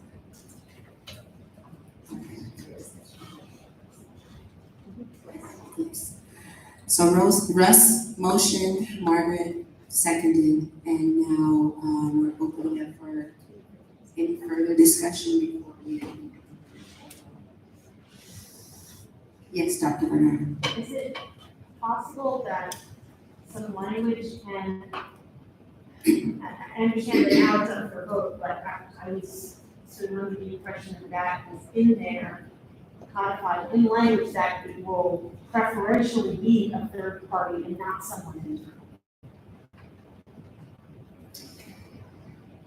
There is language in there around third party. I can go to that. Let me see.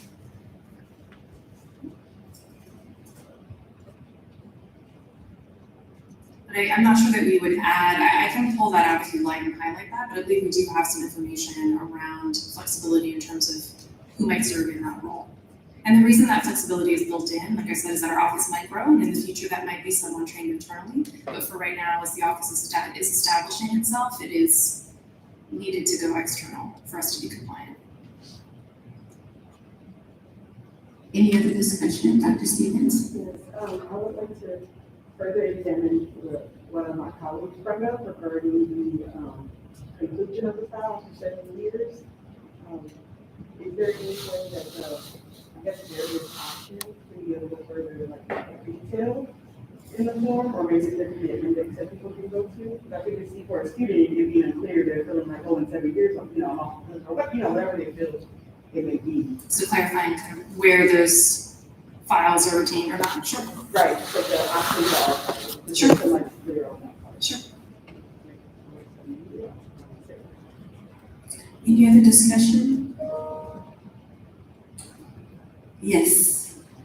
Maureen.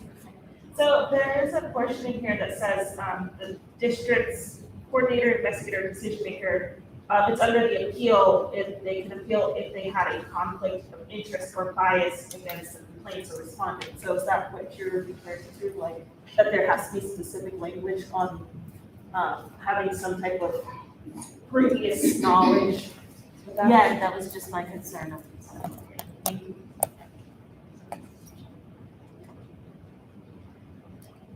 Any further discussion?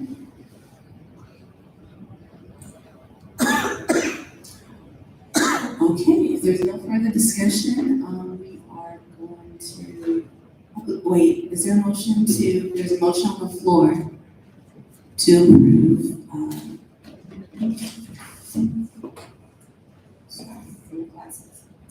to approve AP 3434.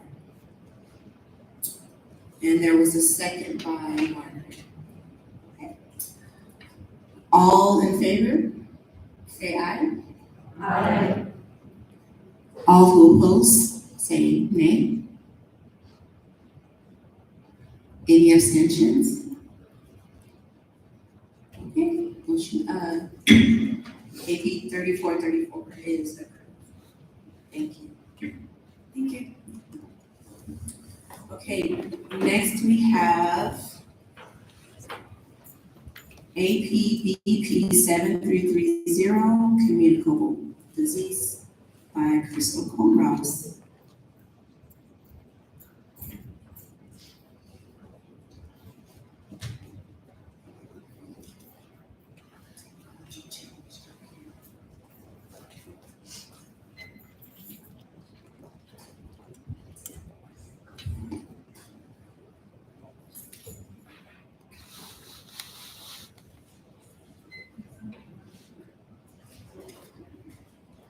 This is the BP. I haven't made any changes to it.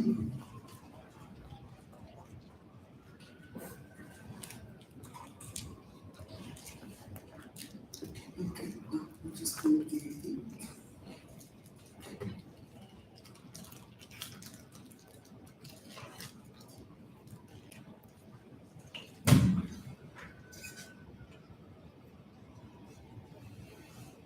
Okay, I have made a few changes to this one.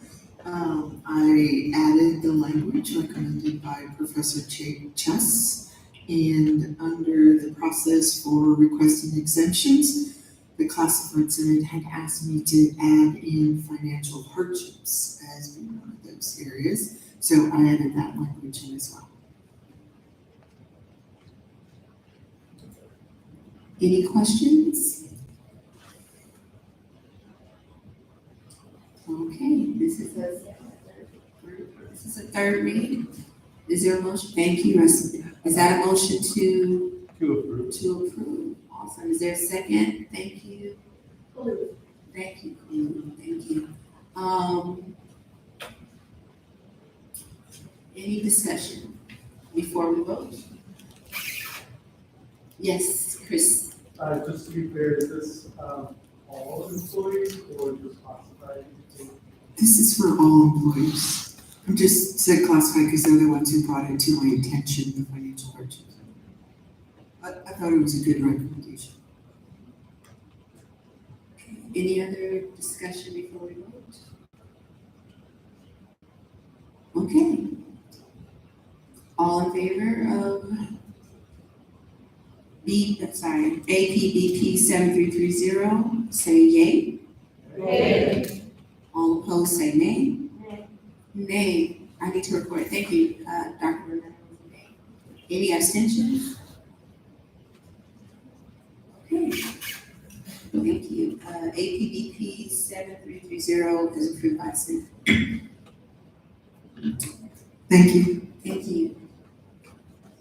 Okay, next we have AP 5925, recognition for student achievement by Dr. Shela Rose. Sorry, there are so many things open now. No. Oh, you got it? No, thank you. Oh, there it is. Okay.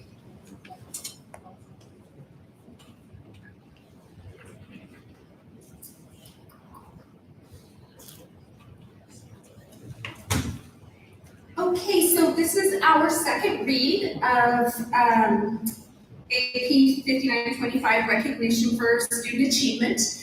I mentioned last time that we are suggesting removing the honors at entrance section because that is no longer a distinction that's on a transcript.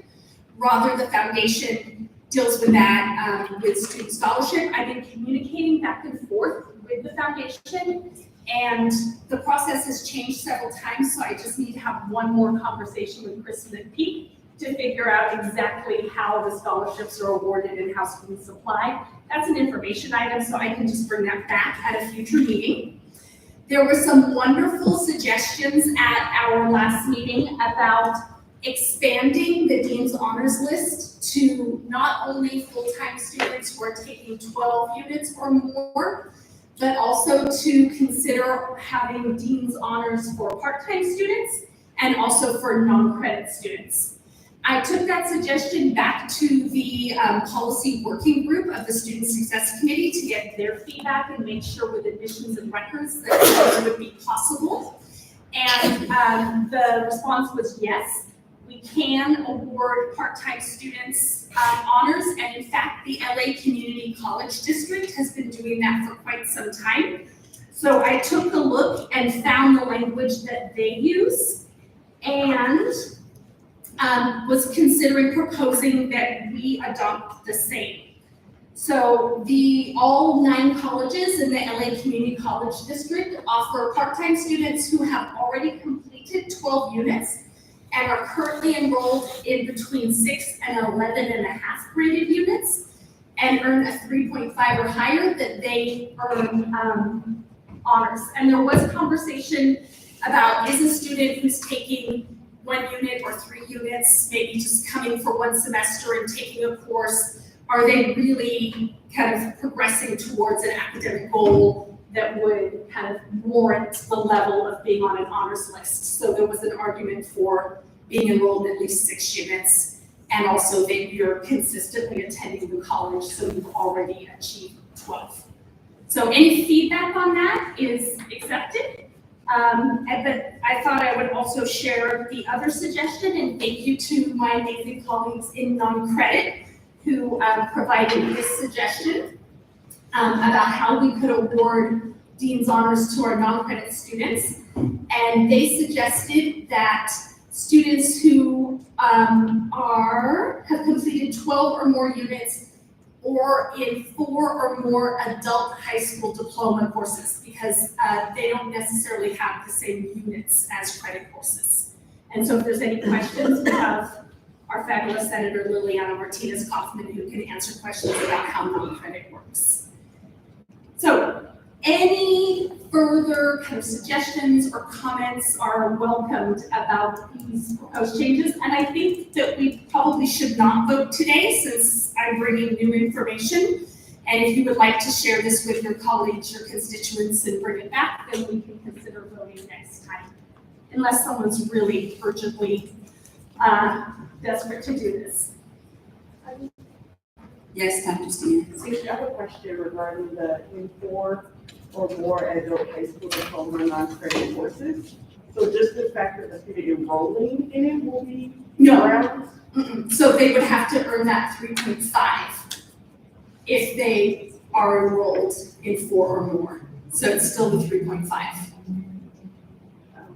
I suggested being added after that because the OR divides it. So it makes it like OR, you have a 3.5 ABC grade, 12 units, and then the OR classes. I will put our English teacher eyes on it and make sure it's 100% clear. And then, sorry, another follow-up question. Okay, how would the 3.5 be determined or owned, I guess? Because there's no grades awarded. So would it be their instructors reporting it each term, or how would it be requested? I think there are grades awarded in some of our non-credit classes, and that's why we're asking that for those non-credit classes that do have grades that students could potentially, but Liliana, do you mind sharing more about how grading works in non-credit? Yes, that is correct. For adult high school diploma classes, grades are awarded because it goes towards their high school diploma. So we don't use units of diploma credits, so there are 5 credits per class. Is there a motion to extend? Thank you, Dr. Stevens. Is there a second? Thank you, Cass. Any objections to extending 5 minutes? Okay. So 5 credits per class. Each class is 72 hours. So they're with us for a substantial period of time. 20 credits is 4 classes, so that's also the residency requirement that we have on our campus. Thank you. Yes. So I heard that some of the non-credit courses have grades. If a student is taking courses that do not give out grades, how is their GPA? This is only for graded courses that All would be graded. honored. Mhm. Any other questions? And is everyone comfortable taking this back and then bringing any feedback and we'll vote next time if a motion is made? Okay, great, thank you. Okay, thank you, Dr. Rose. Okay, next we have some new business. We have a few first reads. We have Crystal presenting on 1, 2, 3. 1 AP, 2 APs. The first one is AP 3550, drug-free environment.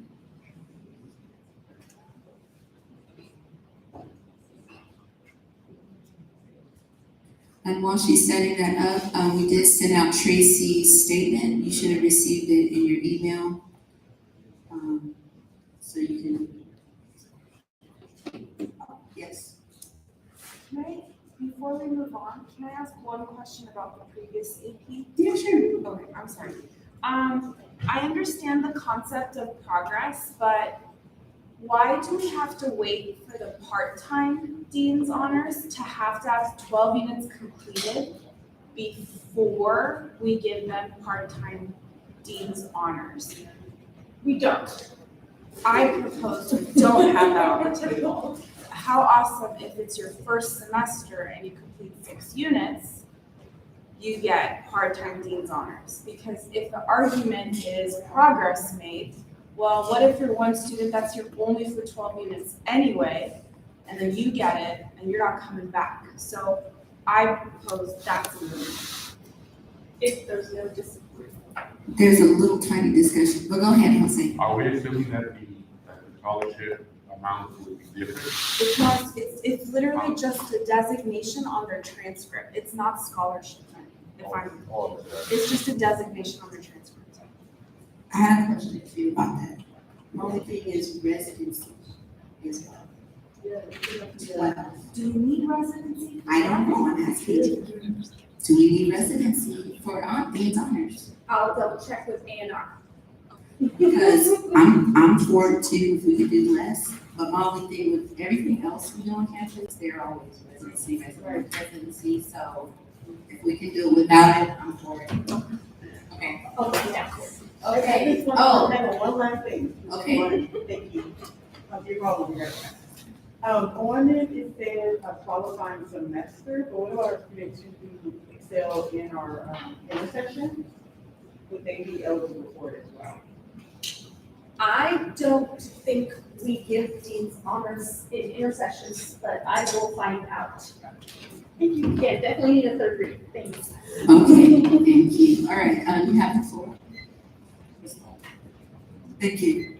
So today I bring to you an AP on drug-free environment and drug prevention program. And there's been some legislative changes that say that we now need to include a paragraph on this that deals with opioid overdose. So you can see in bold, I've added the required paragraph that talks about our campus orientations, education, prevention, and that we have opioid overdose reversal medication available. I can't call on you, but it's real nice to see you. Yes, Russ. Yeah, while we're going through this, before we approve it, I think we should change some of the language in there that's got some baggage from the old war on drugs days. That vilify people who use drugs, and I think maybe we should address some of that as well. I can give you some specifics when the time's right. Fantastic. Do you want to send those to me and I'll incorporate it for the second read? Yeah, happy to do that. Okay, anyone else? Remember, this is a first read. Yes, Dr. Stevens? The opioid overdose, section is being added, in reference to, you said, a law. Yeah, there's been some changes in the Drug-Free Schools and Communities Act Amendment of 1989. And they're not asking us, well, they're just basically telling us we have to talk about opioids as well. Yes, Dr. Bernardi. Yes, I'm looking at the word, I'm sorry, in the first sentence, illicit. Illicit has different connotations. I would suggest illegal, but then we should specify illegal by the state, illegal by the nation, illegal by the college itself. Are we kind of looking specifics in? And I also have a question on the opioid paragraph. So it says, each campus health center shall apply to distribute dosages of the federally approved opioid overdose reversal medication and participate in the naloxone distribution project, etc. So my question is sort of twofold. One is, who is allowed, and can that be possibly put into the policy? Who is allowed to distribute or administer naloxone in the healthcare service on campus? And will there be language in there to for anyone like a student or a teacher having to administer it to someone else, that they will not be held responsible, you know what I'm saying? I think so. I can talk to health services and ask how they would do this or what the regulations are around it, because I don't know, but I'm happy to do that. And I don't know that if we would ever ask someone who's not trained to administer it. I'm not sure, but I'll ask. Right, but my concern was if somebody else did that for someone who we believe was overdosing, that they would not be, like a good Samaritan. Well, that's what I'm saying. I don't know if we would ever allow anybody that's not trained and licensed to do it. Not necessarily from the health service, just this on campus. Like, I don't know how they would get the Noxalone to administer. It's over the counter. Anybody can have it. Anybody can do it. Then I don't think the district could do that. If you're doing it as a personal thing, I think we'd have to have our health services be administering it. I'll check though. I'm willing to go back and ask the question. I'm just concerned about people being unfairly, I guess, punished or something for doing something to try to help.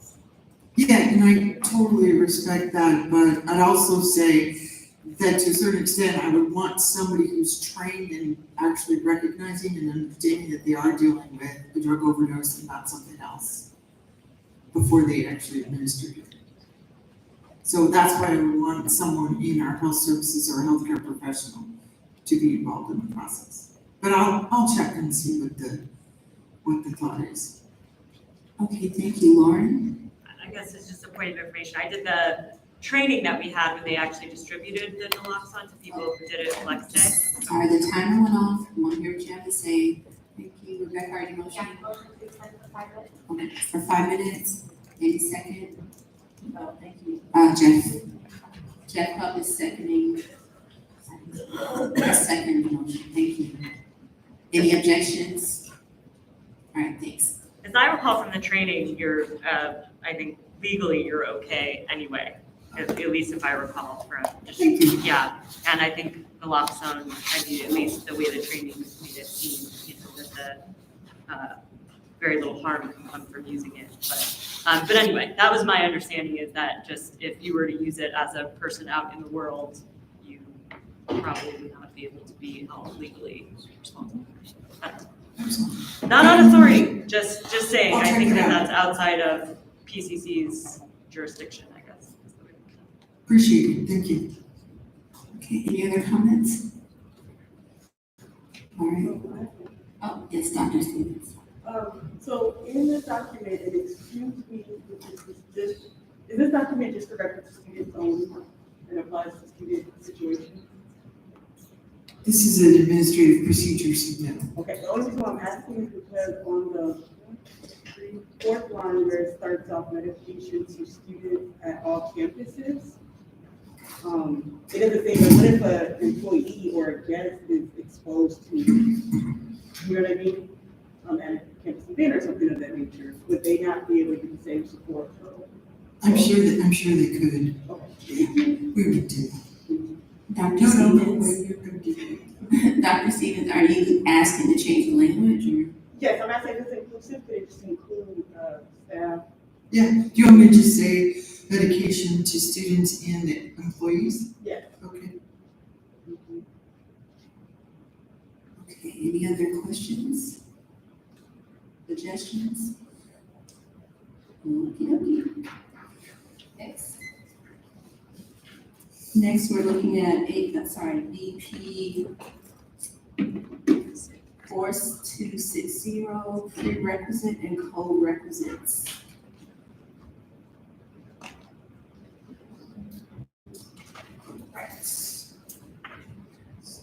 So we just did some little minor language tweaks here. You can see in bold, nothing outlandish, just a little bit less harsh.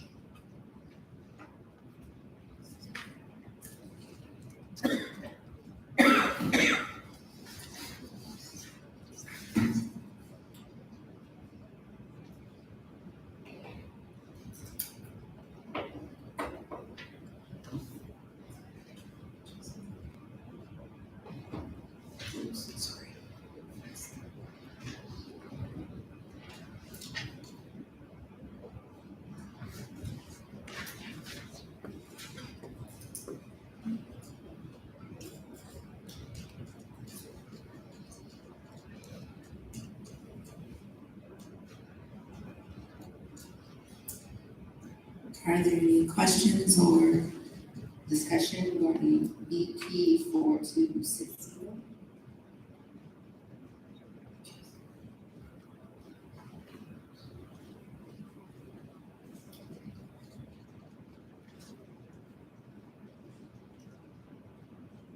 Is there none, or y'all are still reading?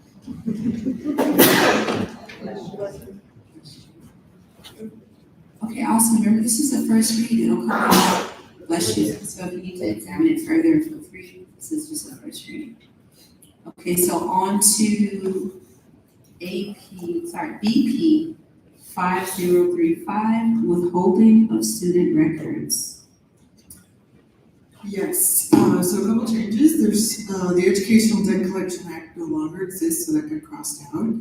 And this is kind of a rewrite because the language was pretty out of date. And as you can see, the biggest changes here are that we can withhold a diploma, but we cannot withhold registration privileges for any student who may still have a financial debt to us. So we can't withhold transcripts, can't withhold grades, and we can't withhold their ability, the registration privileges. Yes, Rebecca. How will that affect anything with like, if they don't pay at the beginning of the semester, will they still be dropped from their classes or? That's actually what we're saying here, is that we don't do any of that. The only thing that we can do now is withhold their diploma if they're financially in debt to us. I have a question. So is that a state or federal? Are we? Oh, sorry. Thank you, Danielle. Recognizing Danielle.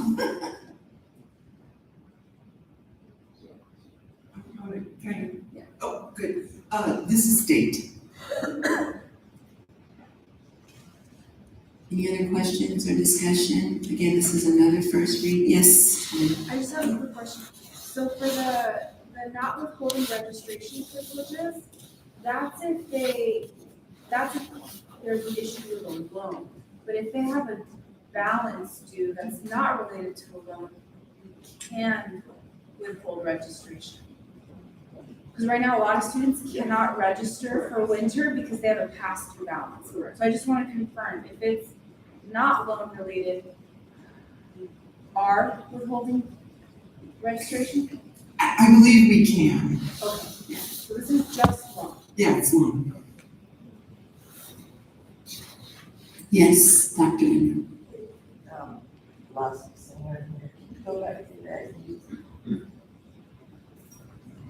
Between the two of you, I was kind of confused about it. It's like you can't, hold their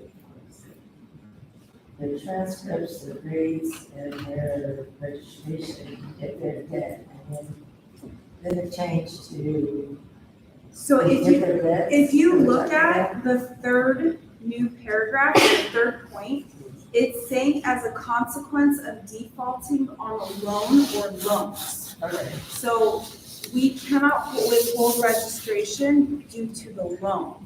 But if you have a past due balance unrelated to a loan, we can withhold registration. So if they listed a problem or computers, laptops, and they don't return it, or they break something, or lab fees or something we don't pay, then we can withhold these items. I think it's like a library fine. Just keep it. So then they owe to that would Or they have a balance of their or classes. 2,000. Because it's not a loan. Yeah, gotcha. Thank you. Thanks for that. So just to clarify, we're discussing not withholding registration due to loans, not due to unpaid fees, which could possibly keep you from registering. Yeah, we could still do that. I have to say though, I think we've been waiting a lot of that. Any other questions? Again, this is a first read. First read. Good questions. Okay. Well, awesome. Thank you. Can we propose that we don't, or is this gonna put the college in financial ruin? Recognizing Talene. Go for it again. Can we say that we can't hold registration? I don't know. I don't know. I mean, yeah, I don't know. I'm gonna think about this before. I'll send you an email. So, thank you. I was just gonna say, with all of the new business and the old business, if you have any suggestions, is it okay to email you? Crystal? Yes. And make sure to, in the subject line, just kidding. Just make sure to indicate which AP or BP.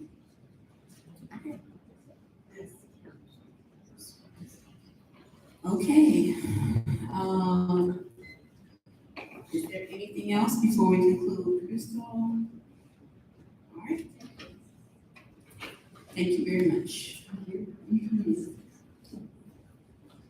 Okay, so I believe we're at consent items J1. And so based on the discussion about adding faculty member Tracy Satchin's name, I'd like to make a motion to add to J1A, Roman numeral 2. I would like to add Tracy Satchin as a faculty member to be considered for the presidential screening committee. Is there a second? I see Rebecca for a second. Is there an objection? All right. We will add Tracy. Thank you. Okay. I'm going to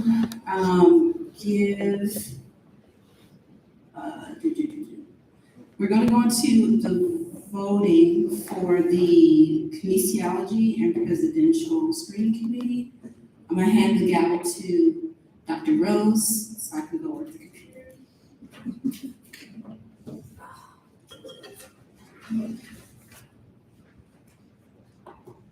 Okay, I think we should have a motion on the floor and I would recommend that we look at these separately.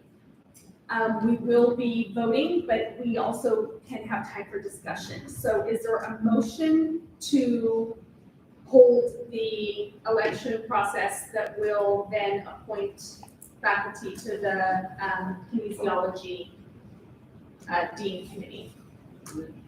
Okay, Carol Curtis is our second. Sorry, can you repeat that? I'm asking for a motion to start the discussion about which faculty can be chosen for the kinesiology. Thank you, Taryn. So moved by Carol Curtis and seconded by Taryn Solberg. So now that we have a motion on the floor, is there any discussion about the 10 names that are here? We will be voting for them and ranking them in a minute, but if there were any comments or questions. Yes, Taryn? Sorry, really quick. Are we talking about kinesiology or president? Kinesiology. Sounds like to me. Yes, tell me what I can't say, so if I'm saying something, you can stop me. There are 3 names on the list that are in the KHA division, which I think it's important that we get someone from our division to be on the committee. Monica is also our department chair, so I think it's important that she's on the committee as well.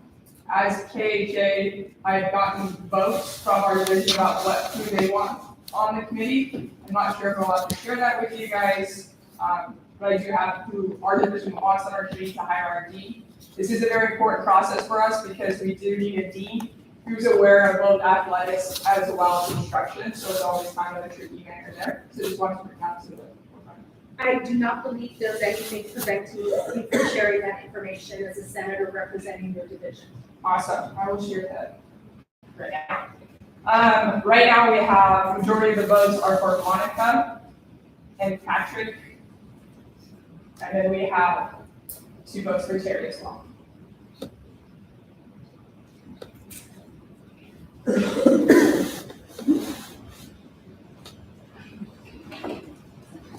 Oh, 2. Yes, so we're voting for 2. Monica and Patrick have most votes, but I want to recognize that Terry is the next person. Any other discussion? Yes, Clue? I'd like some merit, acknowledging and honoring the union members of choosing who would like to be on their hired. Thank you. Dr. Stevens? I just have a question for you. When you guys all voted about it, was there only full-time members? Or was it? Yeah, were they players? Yes. Thank you. Dr. Bernardo?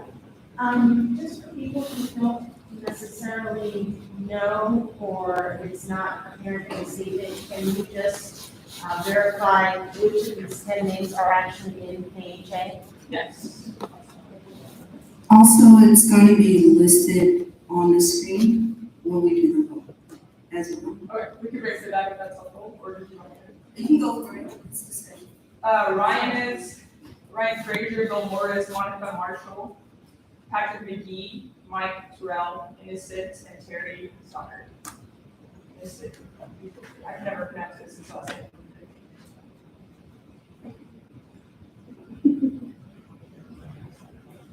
Okay. Any further discussion? Yes. This is, everyone should be included on that committee, correct? Including anyone that's outside of the position. Sorry, could you say that again, Brian? This vote is for everyone who's going to be on that committee, including anyone outside of that division. So there are 2 spaces for faculty member appointed by the Academic Senate on administrative hiring committees. So we are going to rank our top votes, and then the 2 faculty who receive the highest ranking from the Senate will move and be approved for the hiring committee. So thank you for that clarifying question, very helpful. Okay, any other questions or discussion before we vote? Yes. I'm just remembering from when I served on the Dean Hiring Committee, there were 2 faculty appointed by the Academic Senate, and I only one is appointed by the FA, or is that no longer the case? Okay, so we accounted for that, and we have 2 spots. There is a space for FA that's not included in our number. For example, for the President's Selection Committee, we had 5 spots, but 1 had to go to FA. So we are looking for 4 people today. But yes, you're correct. But it doesn't factor into this vote. Okay, great. Are we ready to vote? And will we be using electronic devices for this? Yes, so I'm going to do a quick tutorial for you. You will need a computer or a phone. This is how we're going to calculate the vote. So a quick tutorial, and forgive me, I'm not familiar with ThinkPads, so I'm going to do my best. So can the tech, you're gonna be my friend right now. Can you, when I do, well, that wasn't a cue, but okay, we're here. So let me try to demonstrate what we're doing. So on my end, I'm gonna give you a scenario to vote for who's the funniest in the family. You don't have to go there now, but this is just for demonstration purposes. And then what you're going to do is, that's on my end. What you're going to do is you are going to see a screen like this, although ask you to accept the cookies. Okay. And then what you're going to do is you're going to put your name. Yes. Yes. In a minute. Because if you go too soon, you'll interfere with this voting. So just, it's polleverywhere.com/PCC Senate, but you will not see the current poll, that if you understand what I mean. It's not unlocked yet. Okay, so so you'll do your name, whatever, and it's saying it's waiting for Senate to open it, and so I'll present it, and then that's on my end, and then I don't know how to go between. Oh, somebody voted. You guys are cool. All right, so the way that you vote is you will move the name of the person that you want up or down depending on where you want them to be in the voting. For example, if you're like grandma's the funniest, you'll move her to the top. And the movement you see, people are voting, which is hilarious. Yes, mom is the funniest. But and then your second choice, you'll move up to the second rank, and then your third, and so on and so forth. So what you want to do is make sure, because we're voting for the top 2, moving the top 2 forward, make sure that you move your top 2 people to the top of the thing. All right. Can you cut thank you. And then once it's all done, we'll show the results from there. Are there any questions before I open it up? Can I just clarify? Yeah. So the title of the website is pollev.com/PCC Senate.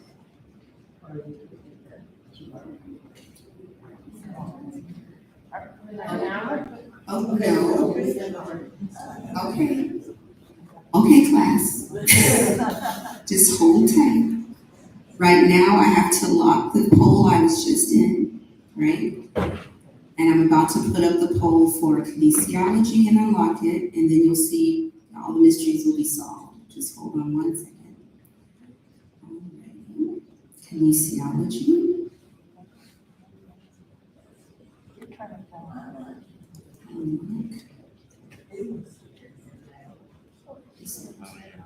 Okay.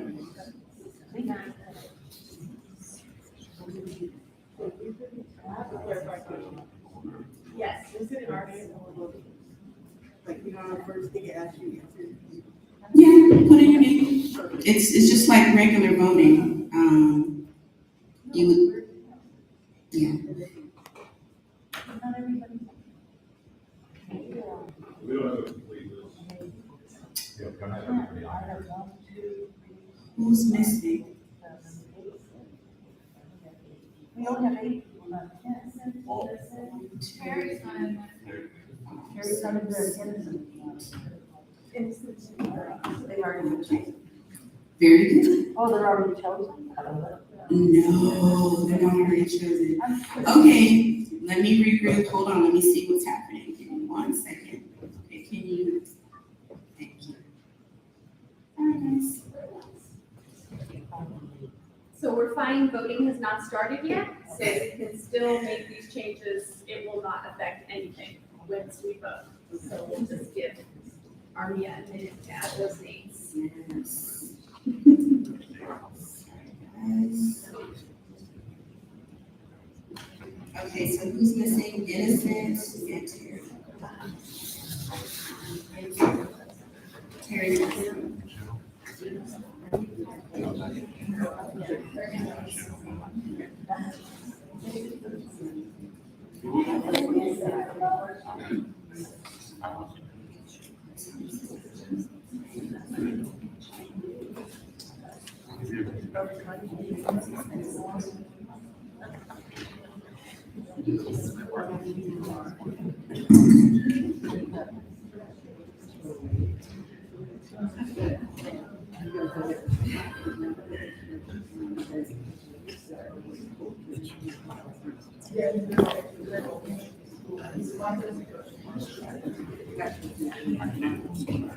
And regards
Okay, we're gonna try this again. Thank you for pointing that out. Sorry for the error.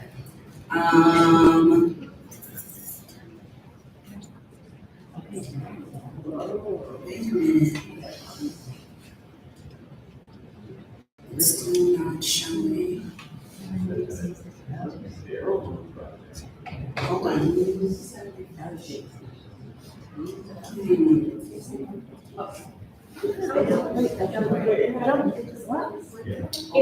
Are you able to see it?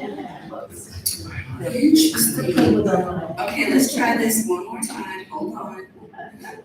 Technology. Give me 1 second.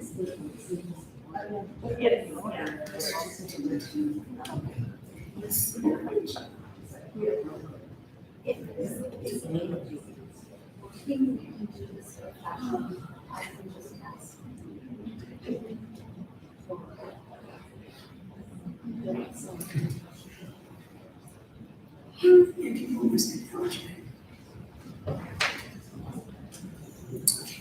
I logged out, I'm going to log back in.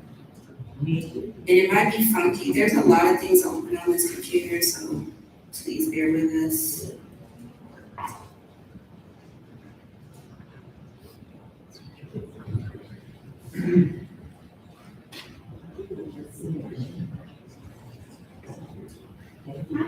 General question? Yes. Why is this not a secret? We have never done secret voting in. The last time, I didn't think we got put in our meetings, we were voting, it's like, it's not surveying, it's some other thing, but we have to put in our meetings to vote. So everything that we vote on in Senate is generally public, like when we make our ayes or our nays, or we do our roll call votes. And so there's nothing in our bylaws saying that we do secret voting for anything. So just like any other vote, sort of, it's public. Yes. What is up with the comment? I saw on there option where it says first put in your name, then have the option to skip it. So I don't know if we're allowing that, but it does have an option. Okay, so just keep the screen off, they have it on their phones, I'll just show the result. Okay. I was saying that there was the option on there to put in your name and then have the button below that says skip. Okay, but Carmen, we make public votes, so just put in your name, and that way. I don't really care, but I'm just saying. No, it's fine. Okay. So, okay.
Okay, looks like we're waiting for one more vote. Oh, there we go. Alrighty, can you cut it just for a second? Thank you.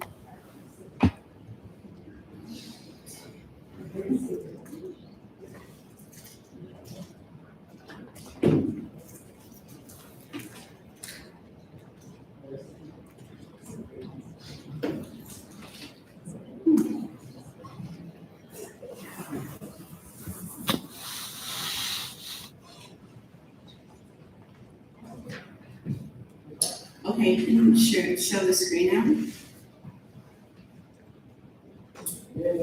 So we have Marshall and Patrick McGee, coming in first and second. Is any discussion regarding the vote? Okay. Okay, all those in favor of moving on to the Dean of Kinesiology Hiring Committee, please say aye. Aye. Opposed, please say nay. Abstentions? Okay, sorry, the abstentions are Dr. Bernardo, Dr. Ingram. Any other abstentions? Okay, thank you all. So I will now entertain a motion to approve faculty for the Presidential Screening Committee. Once we have that motion, then we can open discussion. Yes, Dr. Bernardo? I'm going to add another name to the list.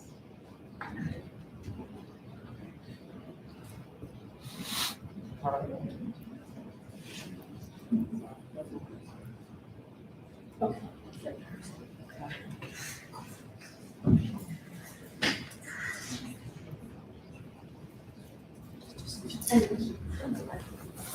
Okay,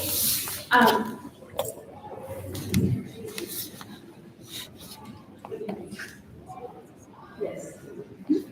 Okay, thank you. There is a motion on the floor that we add an additional faculty name to the list of faculty who are being considered for the Presidential Screening Committee. Is there a second? Okay, seeing none, the motion does not move forward. So again, is there a motion to consider the faculty for the Presidential Screening Committee? I see Rebecca Johansson. Is there a second? Okay, Amy Tahani Bidmekshi. Okay. Discussion is open.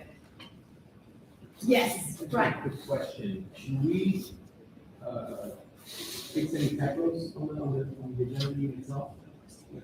Christina? Yes, is she a CH there? It's a Christian. It's, Oh, it's a Christian, okay, yes, so that should be Christina Salazar Romo, Christian. Thank you for finding that typo. Are there any other comments or discussions? Yes, Danielle? Just question of information of where do we find the statements that people have provided? So they are on board docs attached to the agenda item. Yes, Dr. Zanardo?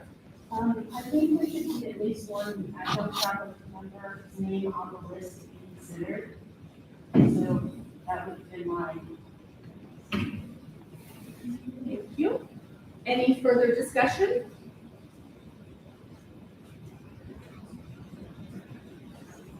Yes. I went through all the statements and I would like to start by thanking all those who put their name there. I mean, it's just a lot of work and a lot of time for commitment, so thank you all for, being on that big, involved in such a big decision that will impact all the divisions. I just want to embrace the fact that I would like to see diversity in every, committee that could really have a big decision like having a president. And being here 19 years, I have grown to see and learn that every division and every discipline within every division has their own culture, vision, and needs. So looking at the statements, I see that it is heavy on the English and languages. So I would like to highlight two names And as a disclaimer, I have nothing for or against any of the people on the list. But two things that stood out for me is Sylvia, because it's the only, Dr. Sylvia Tomato, it's the only name that will be representing math, sciences, and engineering, who actually works closely to advancing minority on these. And also Dr. Tracy, who's the only faculty representing social sciences. It's only to have, a voice coming from every division and different disciplines within our college. Thank you. Dr. Bernardo? Yes, so I think the point of my wanting to discuss this board is trying to figure out, let's say diversity, but not only diversity of, people, but diversity of departments. Like, there should probably be a non-credit on there, there should probably be a non-instructional on there, there should probably be an adjunct on there. So I would have wanted to have a more robust discussion of who should have been chosen and who can participate. Thank you. Just for some clarity about the process for selecting the president and who participates is decided by the Board of Trustees. Their main role, other than fiscal oversight of the college, is to select the president superintendent, who is their only employee. We are basically directed to appoint 4 people. As Professor Walker said, she solicited volunteers for that process and asked for statements so people could make an informed choice. So that's kind of the locus of control that we as the Senate have over the process. Any further discussion, questions, or comments before we open the voting process? Yes. Everybody who requested to be on the list is on the list, or were people selected? No, everyone who sent us an email, Tracy slipped through the cracks, but everyone who sent us an email has been added to the list regardless of whether they gave us a statement or not, because there's nothing codified anywhere that says that you cannot be considered without a statement. We just wanted to provide that as an informational piece to the senators. Yes, Dr. Bernardo.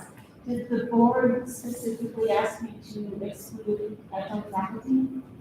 I did not receive that email, so I have to find it. Because adjuncts were not included in the email went to solicit volunteers and statements. So if the board did not specifically tell you to exclude adjuncts, that's an issue. I'm sorry, I don't have an answer to that right now. Okay, any further discussion before we vote? Stretching. Yes, you're allowed to stretch. It's a long day. Please, anyone who needs to stretch. Okay. So are you ready for us to go to pollev.com/PCC Senate? Yes. Yes, okay. So let me unlock it.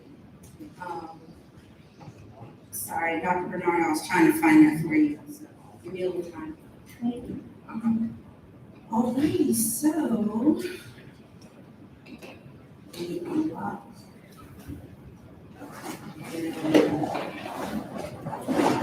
I didn't leave anyone else.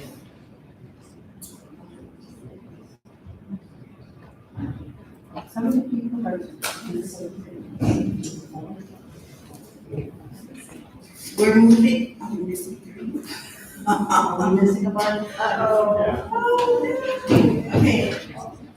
Apologies. I'm gonna lock it in.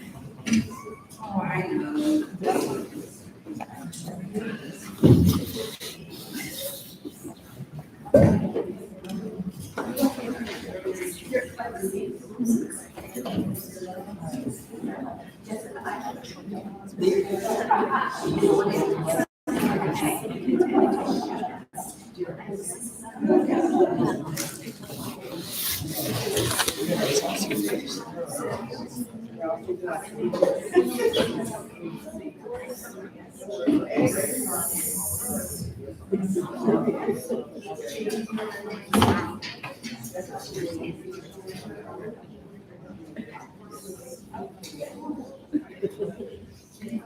I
I was like, I saw her collecting, and I'm like, ready.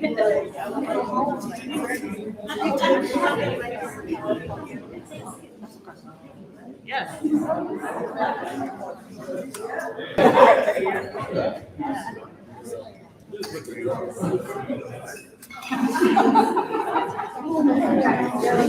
Oh, she's clapping.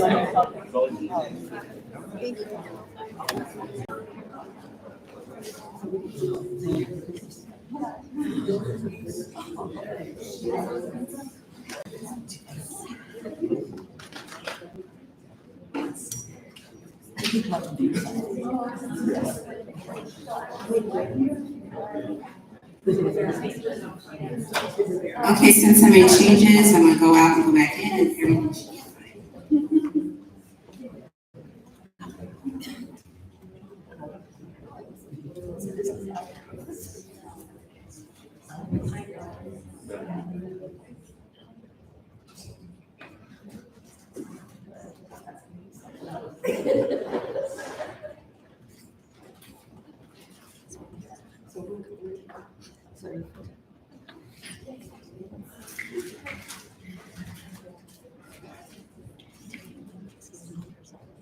Okay, we're gonna try this again.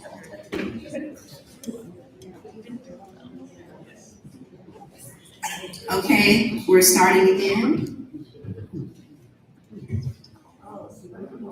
Yes, okay, all the names are there. Thank you for your patience. Thank you for your patience with me and technology. Appreciate you. So sorry, it's poll ed / PCC Senate. PCC Senate. Yes, thank you. Yeah, it's on the screen. Thank you.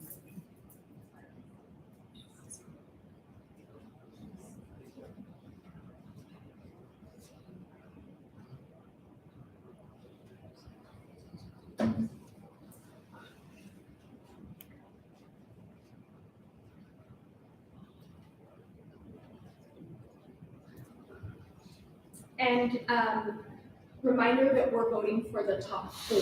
We'll be taking the top 4 this time.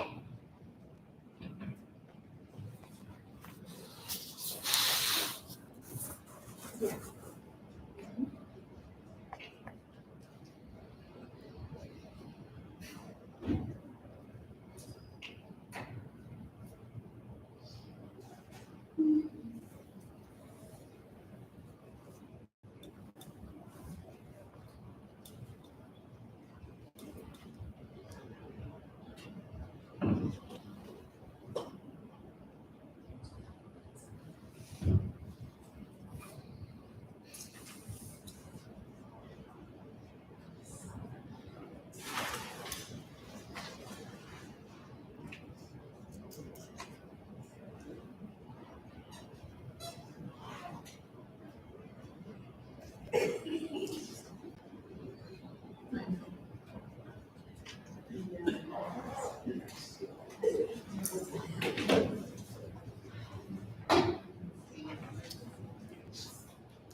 Okay, we're waiting for just a few more votes.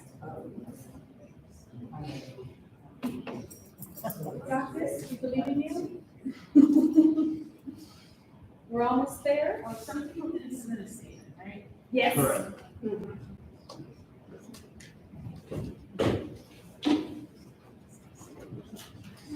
Okay, we're gonna give it one more minute.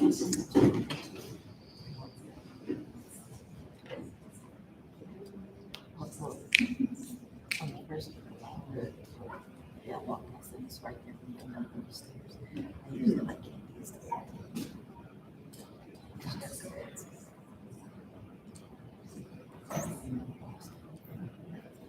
Okay, is there anyone who needs more time? Okay, we're there, that's everyone.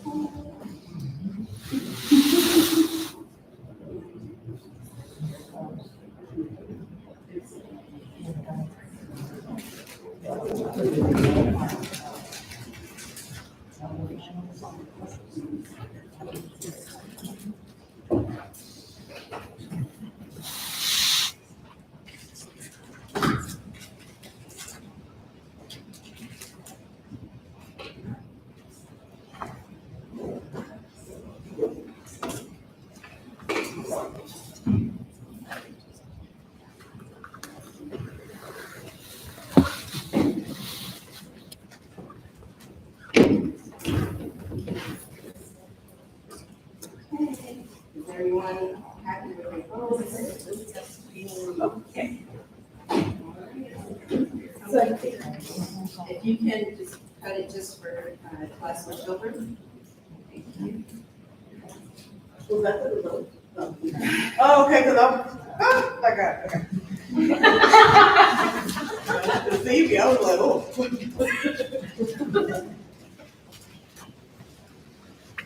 Alrighty. The results are in. Okay.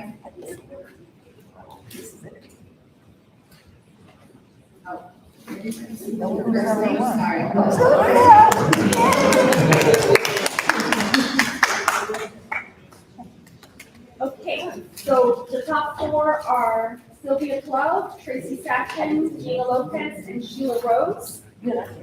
Are we ready to vote on these? Order, legal order. Okay, well, it's late. This is why I'm not president, because I'm not good at order.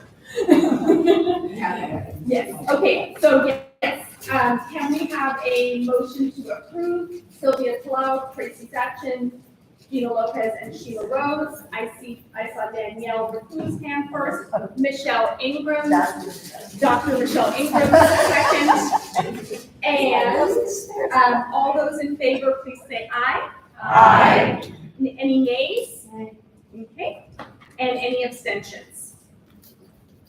Okay, thank you all for your patience and good work. I think we're not done. I'm just gonna yay, we got through that process. Okay, in order to expedite this, could I have a motion to, approve the last three items, the subcommittee appointments, the standing committee appointments, and the ASCCC appointment as a block? Brian, motion. Amy, second. Thirds and fourths and fifths and sixths. And then, are there any objections to approving these as a block? We haven't approved them yet, we're agreeing to approve them as a block. Now may I have a motion to approve agenda items J, 3, 4, and 5? Motion. Okay, motion to approve. So sorry, that was Sonia Valentine. Second was Rebecca Johansson. Are there any objections to approving any of these? If there are, then we can vote. Okay, no objections? Okay. And can we have a motion to adjourn in Jim Bickley's memory, please? Okay, so, Dr. Cass? Okay, thank you. Is there a second? Okay, Russ, I gotta give you something. Any objections? Thank you all for your